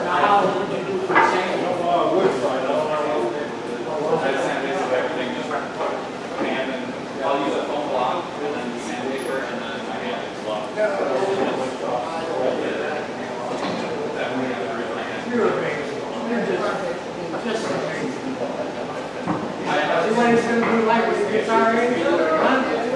I have two more of those that are beams to be finished sanded and not finished from the same shape, from the same block. And then I have two more that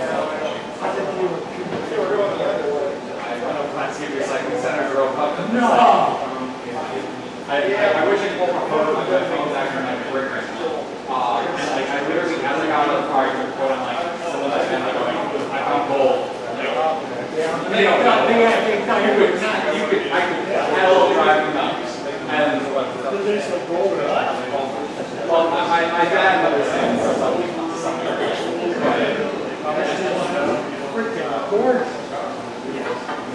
And then like with this, the real game, I have another one that's this size and lighter.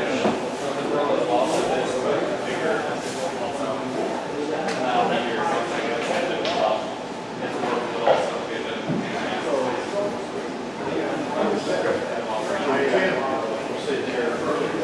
Can't hurt?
about like it's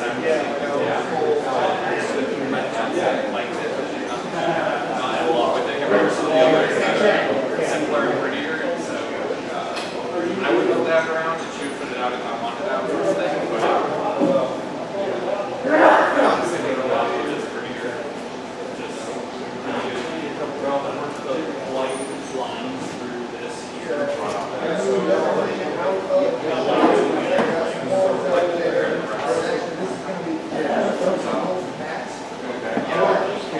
Now I've got everything like put into the wood shop and the one per garage. So I've got wood hanging there, but like the kayaks are pretty shelf, all that stuff together. So it's been so much moving things and then moving them again. Enjoy? Not that I can tell, which is bizarre to me. Yeah, I've got a fast charger that plugs into a cigarette lighter out in the truck. The only thing is I don't have a USB to USB. That's Or fine. USB-C to USB-C, that's what it takes. It's whatever. Saving out just run the T-Mobile stores. I guess I maybe didn't get it at T-Mobile though. I think I bought it straight from Samsung. That'll be more of a pain. Yeah, if it's not on their insurance plan, then might not be able to.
When did you want to play the video?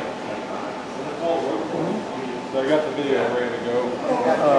This is, when I saw these, That'll be after I local things.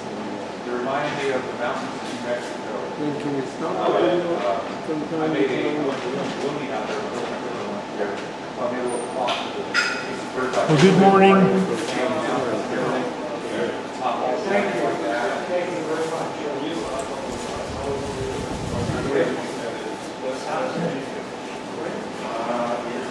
Is there any like time frames or anything on there?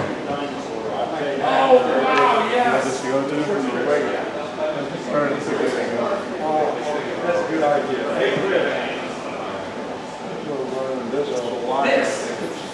This is actually, let me know. I was kind of playing earlier, like a chunk of it is, I guess it's light washing it. Your dog. Yeah. So I don't know if it's really interesting. You can usually hold your mouse over the bar down there. You can do that. Let's get this right. Yeah. Oh, We're ready to start. This is what's under the park. I think he barks a few times. I just kind of had it playing to get the audio to go right on it. I think it's,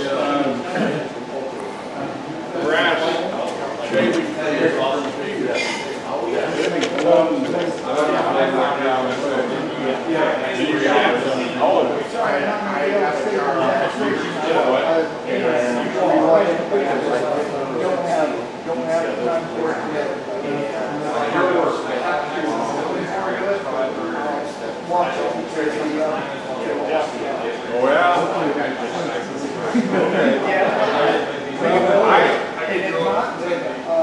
Let's go for tickets.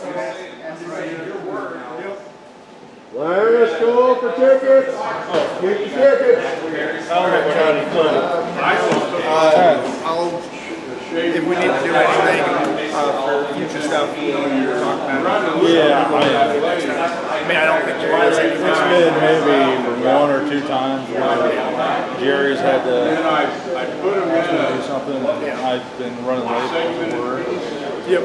Well, and I think I can help with getting a set up. Like, this is how you set things up, and, you know.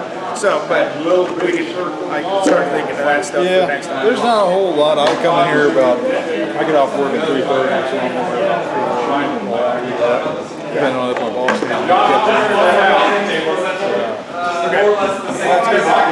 want to make up a whole thing on how to do this. Go now? Yeah. Are you heading out now? All right, we'll see you next month. See you next month. Okay.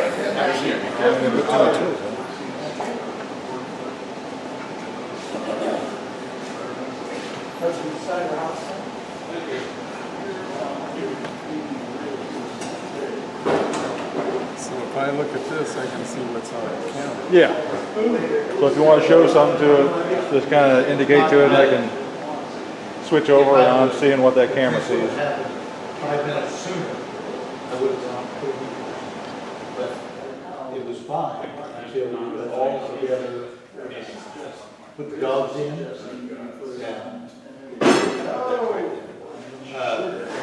And I'll go to tell them, it's my turn. That's all right. There's another one around here somewhere.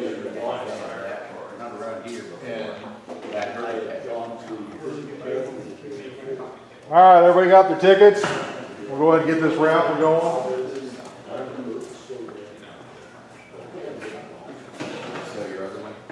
Somebody's in the bathroom. I'll wait till they get out of the bathroom, so you don't miss it.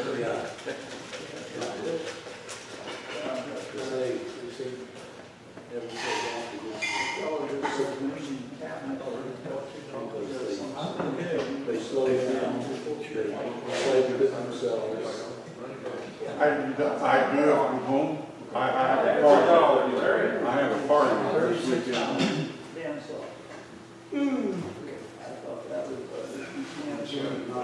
All right, we'll go ahead and get started on the raffle. Roger, what's the raffle? I am going. Over here on the table. Well, I am going, if I can, but I've got the. If you go, I'll ride with you. Okay. For the raffle, we got the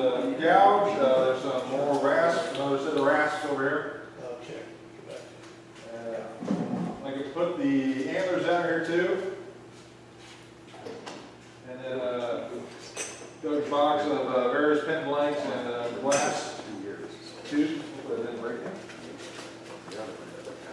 All right, first number up. 476. We have a winner.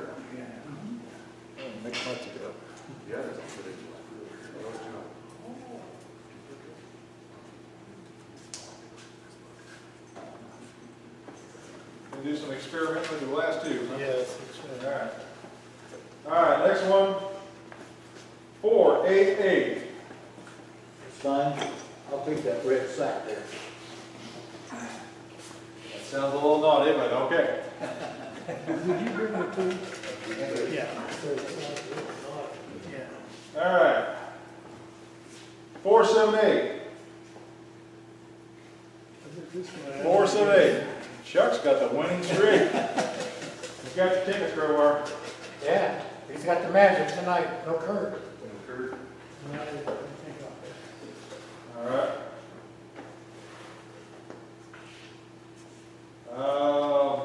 477. Chuck? Oh, John? You can't pass. I'm going to keep picking yours. There you can pass again if you want. Well, 3 of those things I brought, so. Yeah, I'll pass it in. Thanks. 482. That's mine. What were the antlers? If anybody does want an antler or 2, let me know. I can spread the wealth of those.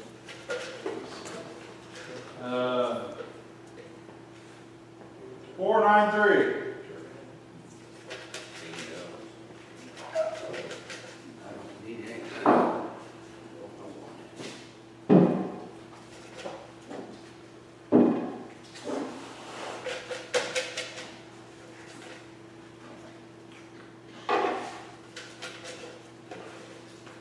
Anybody interested?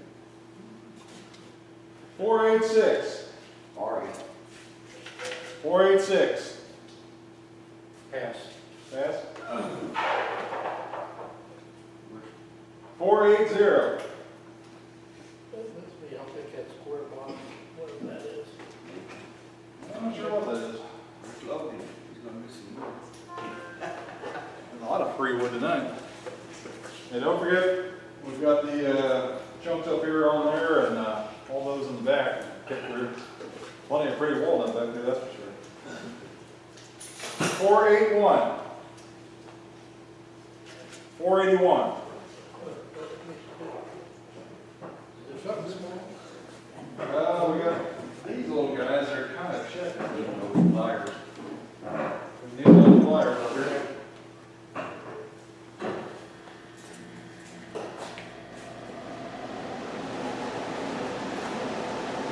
487.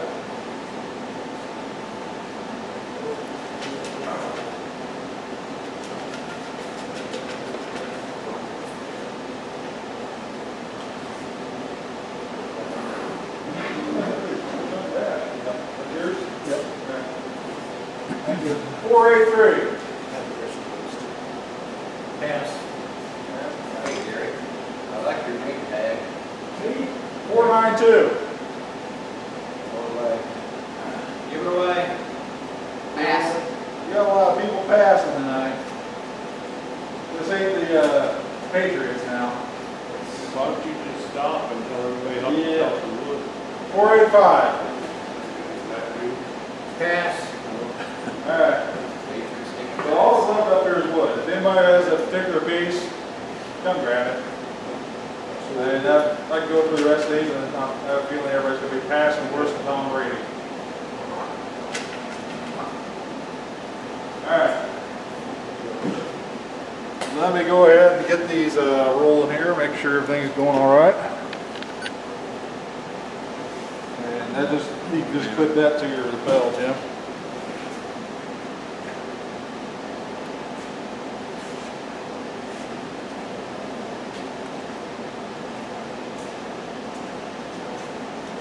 That should be good. Go ahead and give it a test. Hello, everybody. There we go. All right, Must have worked. Jim Anderson with the shrink bowl. Shrink pot. Shrunk pot. Shrink pot, well, it's a bowl. Pot's a bowl. Or it could be a box. Yeah. It goes by many different names. So I'm Swedish background. I was told all Right. Turn it up a little more, you're over there. Just cut it off back there too. Yes. I was told by my family that I was 100% Swedish all the time growing up. I find out with ancestry that that's not true. At some point, there's some Norwegian that crossed over the mountain and visited a Swede. But I had an aunt, my wife would say, get with it, get going, move. I had an aunt who taught me Swedish when I was in high school and wanted me to be able to count and do some things like that, say words and whatever. So and then Swedish food has been important in my family and such. So when I went to the Urbana Library maybe 20 years ago, I found this book, Swedish Carving Techniques. This was written by Willy Sundqvist. Willy he died about 3 or 4 years ago. He was kind of they have positions in Sweden that promote folk art, and that was his position up in north of northern part of Sweden. His son, Yogi Sundqvist, has a number of books out, and he's been around the universe, actually, talking about shrink pots, krimpburkar, if you want to say it's correctly in Swedish. Krimpburkar, it's literally shrink box. And he does a lot of things for Mora Knives. He's got some sales pitches that he does for them and tries to get people interested in Swedish folk art. I'll pass these around if anybody is interested in looking at them while I ramble up here. So I found that Yogi was teaching a class over at the school in Indiana, Franklin, wherever that is. Yeah, you know what I'm talking about. So I took it. Actually, I took 2 or 3 of his classes over there, and it's very interesting to me. Probably not to most people, but to me it was very interesting. And the one class was on shrink boxes, krimpburkar. And I taught, when this was a school here, I taught 2 or 3 times that same class here. When you're doing a krimpburkar the right way, you use a tool like this. You all have these in your garage, right? I do. I've got 5 or 6 of them, of different diameters. These are, what is the word? We call them bar drills. Wood auger. Yeah, auger, wood auger. You know, they were used a lot for doing drilling for barns, setting pegs and all sorts of things.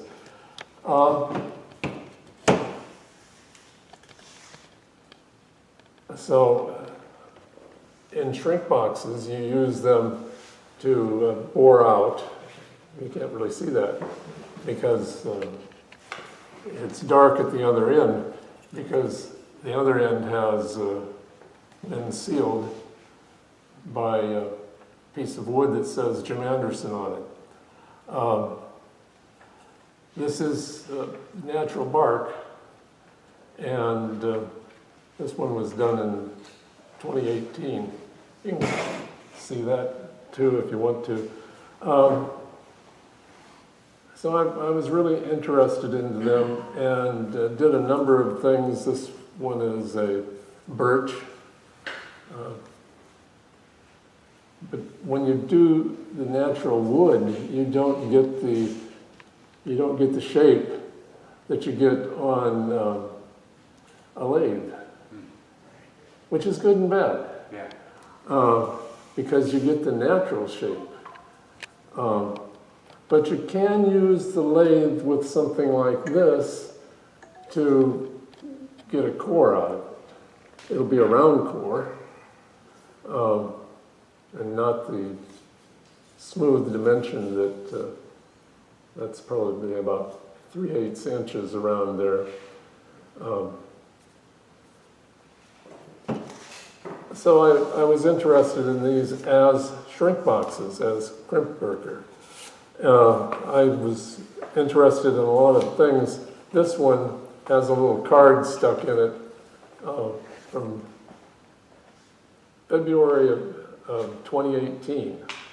That's when I started this one, and after I had it plugged at the end, I waited because you expect it to shrink, lose moisture, which they do, and then it holds it into to the bottom.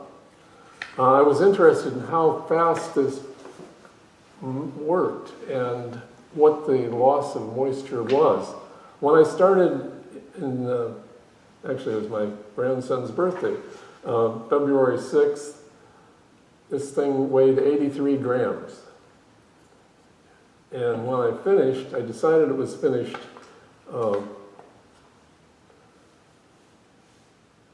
March 12th, over a month later.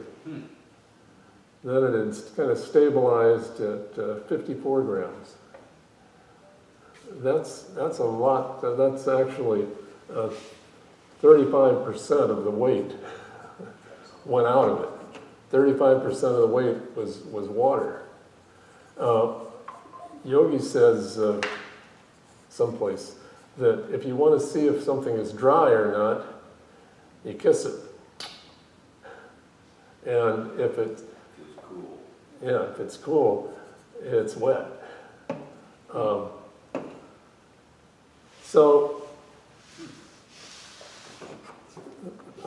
this is a shrink box, shrink pot, which I did a long time ago. I don't know. And this one has a lid, which, as lids should work, because it has a little rotating That's clever. gear in that. Yeah, that was,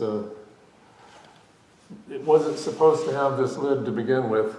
I was working with Yogi on it, and something didn't go right. I don't remember what it was. And he said, well, we'll just put this little gear in it, and it'll be fine. And he was right. It's actually better than what I was going to do in the beginning.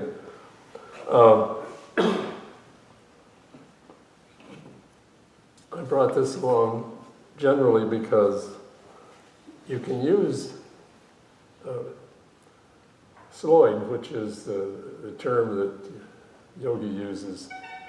Sloyd is about using things that you never would use, that you would throw away, that you would waste. And it's about being clever. And how do you use things that you were going to throw away? Well, so I cored this because I needed a way to keep this Mora knife from hitting all sorts of things. And it becomes a knife sheath. Not a very elegant one, but a unique one. You learn when you're doing Krintberger by the traditional means, that is with one of these, Anybody know what this tool is? Scorp? Yeah, clean out the horse. Yeah, yeah, Oh, for shoeing? Horse hooves? for Yeah. horse hooves. Okay. And it's nice because the curve that you have here fits inside one of the pots, and you can work it around. All of the work is knife work if you're doing this the traditional way after you get the auger to core it out. And you're doing rotating your grip, carving, keeping your knife sharp, and getting a really good finish.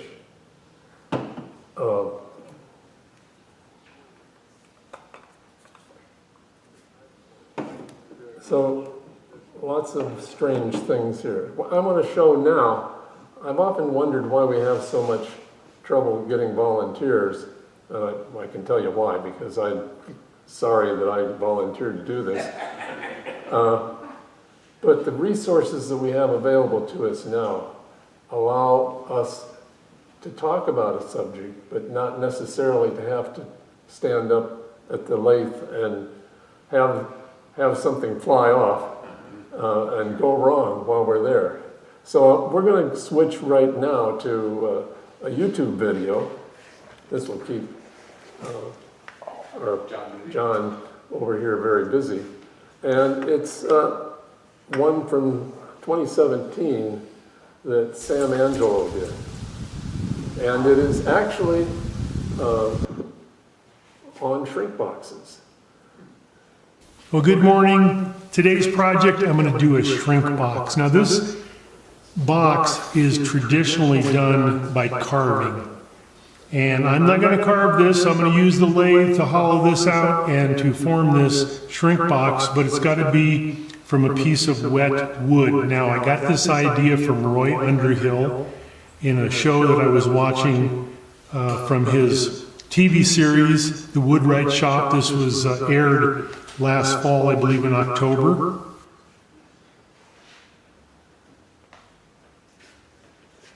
And he had a guest, Peter Follansby, who is a carver, and he carves bowls and a lot of different things in the Swedish tradition. So I'm going to do this shrink box. I'll show you how I did that and how it is done. But it's got to be wet. And here is an example of a shrink box. Got a lid on that. And the main idea for this is to have a piece of wet wood for the box, and you put a bottom in there that's dry, and you either carve or you turn a little groove in there and put the dry bottom in there, and then the box shrinks around that. It's a shrink box, and let's go over to the lathe and we'll get busy with this. I'll put some information below in the description where you can find Roy Underhill's website and information on this particular program that aired last fall.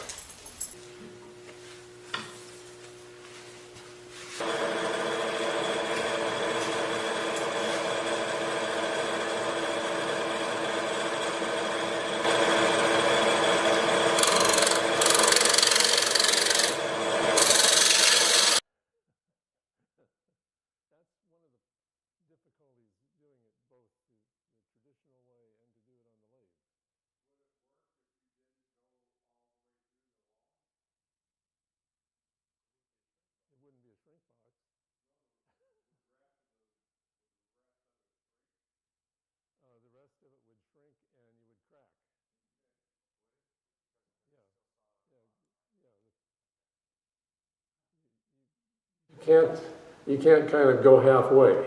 So you got it. You've got to get rid of it all. You couldn't go 7/8 of the way. No. One of the things I did learn about working with wood like this is that you can seal the ends of this with glue anytime you want to, and that will keep it stable. So he will talk about finishing this earlier, and then he let it set for a while and whatever.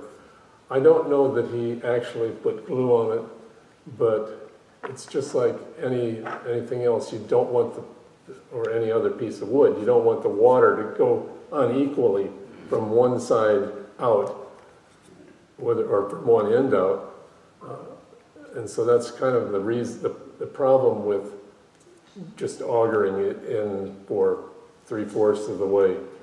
You're left with something there that's going to lose water in ways that are going to crack. Okay. So the bottom that you put in there, how thick of a disc is that? It depends. It's whatever scrap I have. Oh, okay. You just make sure that it fits. Yeah. Yeah, okay. So I don't know. I think that it's probably a 1/4 inch. Might be thinner. Yeah. Some I know are thinner. Some I know are thicker. We'll talk about that a little bit more here. Let's go back to the video.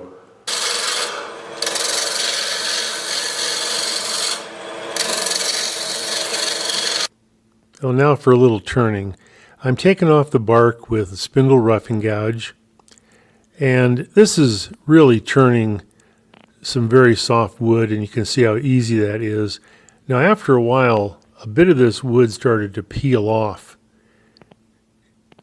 And this really is an example of how wet this wood is. One of the growth rings started to delaminate, and I could just peel this right off. So if you're turning a natural edge bowl, you want to cut that tree down in the coldest part of the winter and turn it then, or else you'll have this problem. Turning wood that's cut down in the spring when all the water is flowing in the wood is not good for natural edge bowls, as the bark will just peel off. Anyway, let's get back to the turning. I'm going to start to shape this box. I want the top, which is on the right, I want that diameter a little more narrow. Now here I've got this piece of wood chucked up into my smaller long-nosed jaws, and I'm drilling this out with the Forstner bit. And I think this is really the only way to do this. I'm eventually going to have a hole all the way through this box from the top of the box to the bottom. Well, and before I go any further, I better measure this and make sure I don't run into the chuck jaws with this Forstner bit. But I can go a little bit farther. And then the next step, I'm going to be turning a little bit on the inside of this and cleaning it out and making the wall thickness a little more narrow.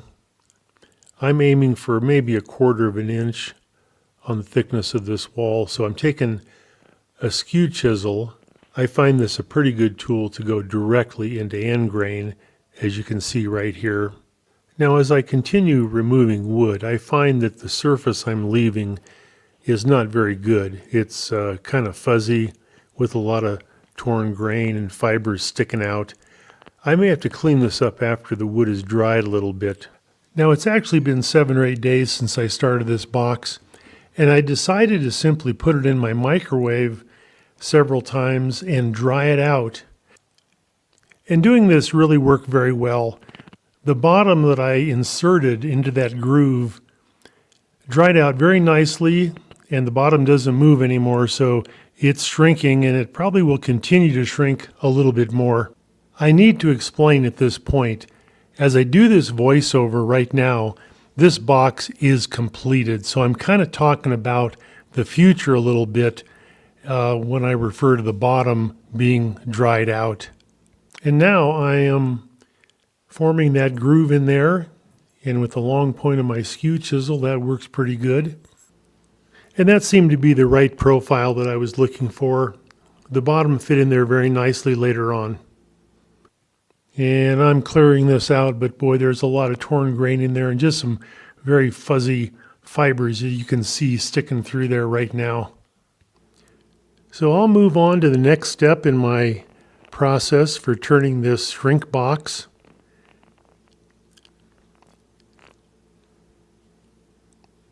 Now I'm simply turning this box 180 degrees and using that groove I formed in the bottom as a fixing place for my chuck jaws.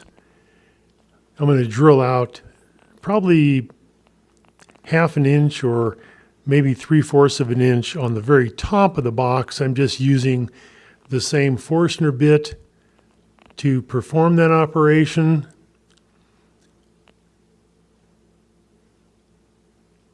And I don't ordinarily drill something like this, but I think this is a pretty good opportunity to break that rule, since that hole is going all the way through the box. And I just have a little bit right there to clean up and connect the bottom and the top and try to maintain an even wall thickness throughout this shrink box. And I think if I make it too thick in the wall, it's going to split. And I'm just cleaning that out. A lot of those wet shavings are still in there. And I'm ready to go on to the next step, which is going to be forming the base for the bottom. And here I'm just marking a very thin piece of poplar with a pencil, trying to get that kind of in the ballpark. I'll take that over on my bandsaw and trim that down a bit.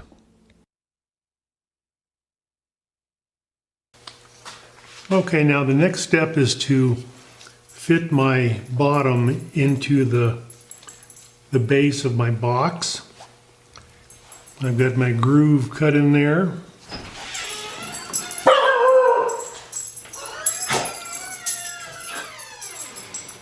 Life.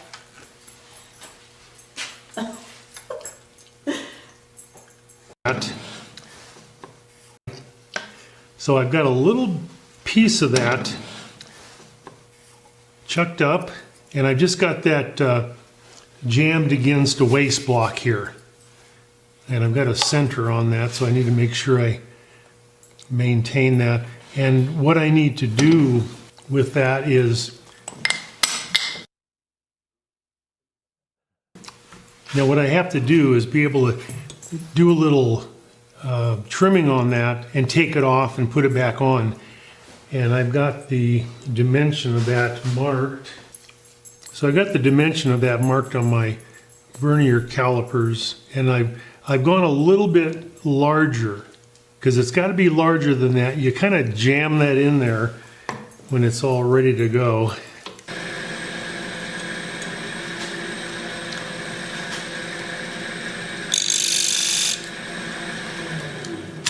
I just put a pencil line on there and see how close I am. That is right on. So I'm going to just take a tool and create a little bevel on that. So the other side is going to be flat. It'll be a bevel on that right on this side of that. So I think I'm going to use my Bedan.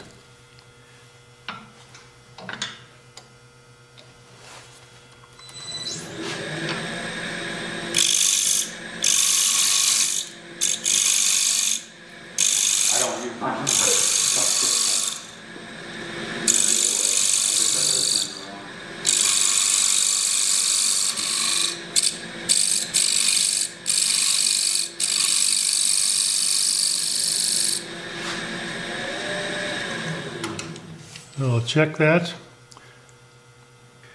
I'm still quite large on the diameter, so a little bit more.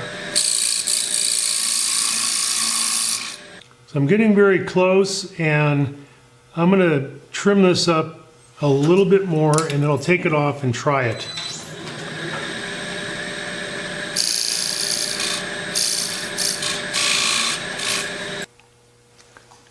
All right, well, I'm ready to try this. I've gone back and forth too many times, and I'm very close to having that fit in there.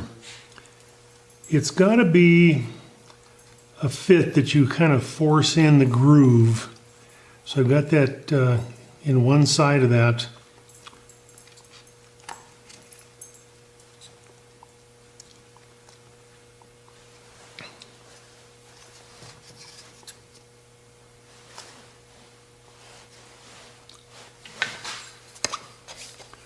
You don't want to do that.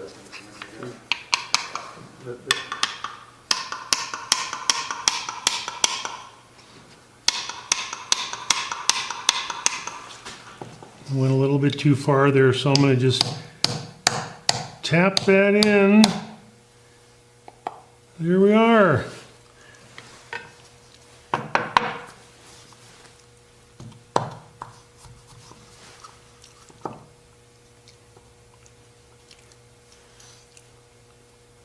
Now it's very loose, but the box will shrink down on that. You can see it moving a little bit, but it's not coming out.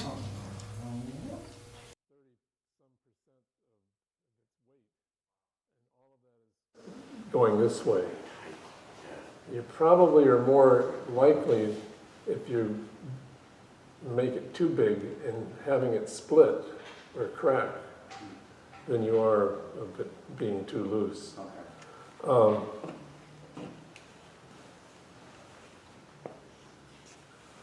we done? I paused you because you were talking. That's fine. Now, the wood insert was dry, is that right? That's absolutely necessary, yes. It has to be dry, and I'm going to show two here that I've actually done this last week.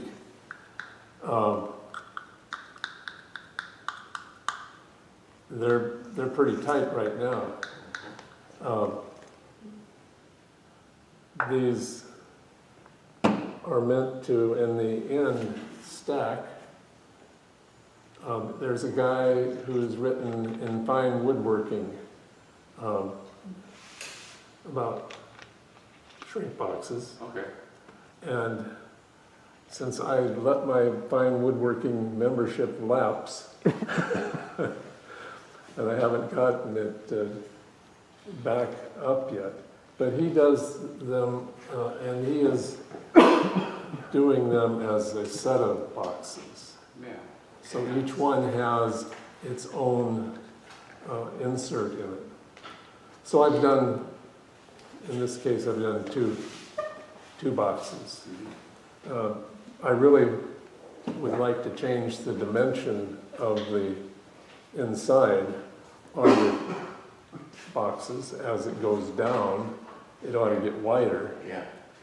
And you can do that with a Forstner bit, or with, probably not with this, because you're going to do something bigger than with a spade bit. So a Forstner bit is almost necessary then. So you'll probably be seeing me bring back these as a complete set.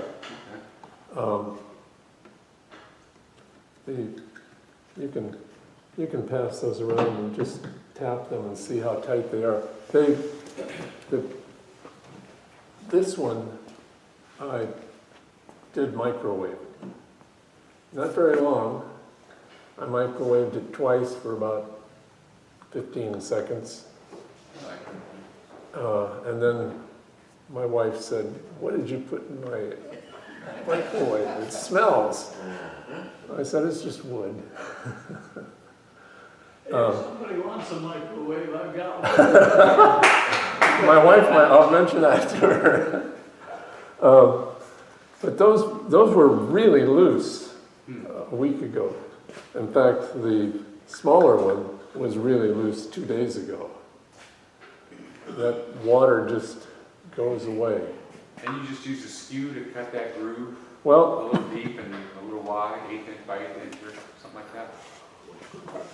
I didn't bring it with me. Do you have an elbow tool or a boring bar? A little elbow gouge works nice. And I have a set of some V gouges on on this kind of a straight handle so that I can lay that down. It actually works better doing it by hand than trying to, for me, than trying to do it on the lathe. But he didn't do that. He used, what did he use? He used Skew. skew. Now, Steve, what do you think about a skew? You were great. To get that little groove in there? I think it probably, You're coming in with a long point, you're kind of making a V cut into it. yeah. So you just kind of put your long edge into it and lift up, and then you might have to scrape a little bit on the other side, but yeah. So that would be the thing that I should try. What's the purpose of the stack? Oh, just to do something different. Who knows the purpose of the purpose of these things is to have something. So I just went someplace and found this. My wife had taken one and put some of our many pencils and such, and there they are. So anything like this does not necessarily have a purpose until it has an owner. And the owner says, I know what that is supposed to be for, and starts putting a knife into it, or starts putting pencils into it, or starts putting bird seeds in it. You know, some people do not finish the insides because they say these are going to be things that are food safe, and somebody might want to keep apple sauce. I'm just making silly comments, but they might have some food that they would like to store in it. The Shakers used their boxes to store all sorts of food and other things.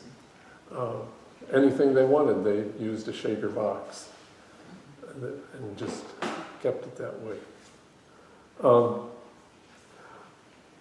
So, do we have more video? There's about 5 more minutes on there. Okay, let's see what it says, but if I can be quiet for 5 minutes. All right, now, at this point, I can't turn the lid. Well, here's my shrink box with a little bit of carving on that. And I decided to go ahead and make a lid, and I'm in the process of doing that. And I'll readjust my camera and finish my lid for this. I decided to just put this in my microwave 3 or 4 times, and over a couple of days. I think it's getting drier. My bottom is not loose anymore. Okay, so it's shrinking, it's doing its job. Let's go ahead and turn the lid for this. Okay, now here's my lid, and it's going in the wrong direction. This is going to be the top of my lid. It'll look like that when I'm completed. And this is a tenon, and that also serves as the connection between the lid and the base. So I've decided to just go ahead and use this very wet willow, and I'm hoping for the best. I hope it doesn't crack too much, but it's rustic, and I'm throwing caution to the wind. Let's proceed with this lid. Now, I do have an idea in mind for the handle. This is really going to be more of a handle than a finial. And I've got my little Robert Sorby gouge, which is nice for doing this.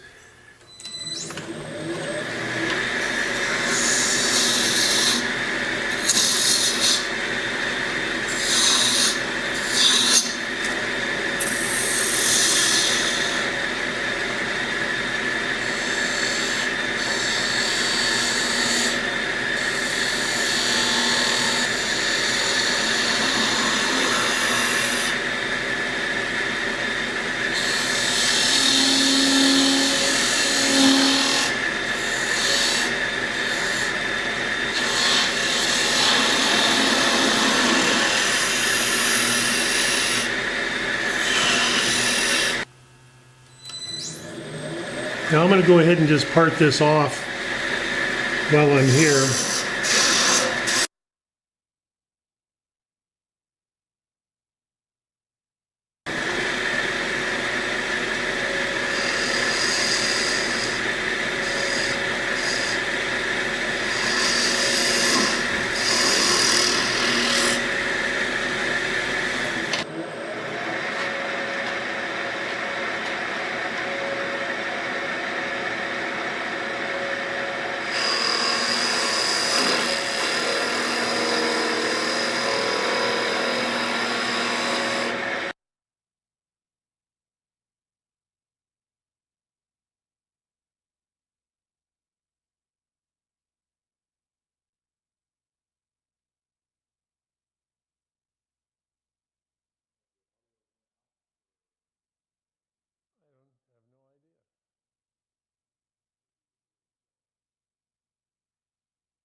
Well, I will show you a close-up of my completed box with the lid in just a second. I wanted to show you this. So that's kind of what I was going to talk about. When I started this, it was before my wife had it, or before I knew my wife was going to have hip surgery in March. And so that's all past us now. I learned a lot about laundry in that process, though, and going up and down the stairs with trays of food and such. So I wasn't as prepared tonight as I might have been, but I thought that we should have something here that somebody shows something from YouTube and lets us think about, is that a resource that the club wants to use for demonstrations? And then there could be some discussion of it or some stop and go of it, but it's free. We don't have to pay Sam anything to be here today, and he's quite happy to be here. And I'll thank him after I see you tonight. That's all I have, really. Yeah. Device. Can you describe more of how that, is that a cam action on there? Yeah, I'll let you. The mic.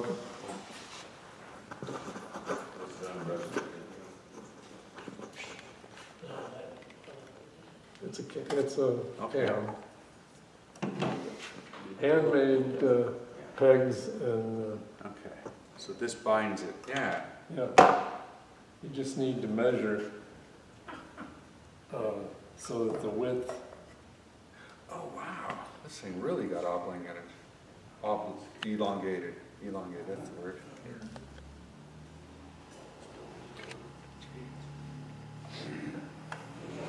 Thank you. That fulfilled my curiosity. Yeah. That was really elongated. Anything else? I liked your demo, it was interesting. Good job.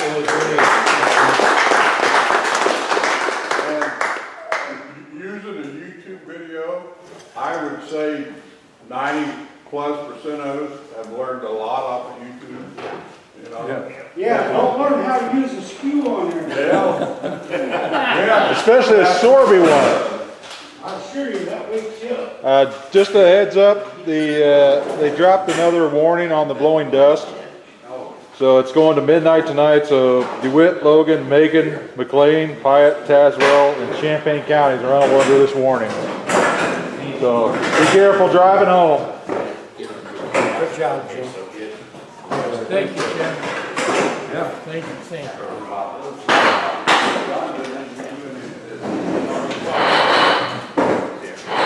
I will say about this, I don't have much to clean up tonight. Well, I can report to my wife that I did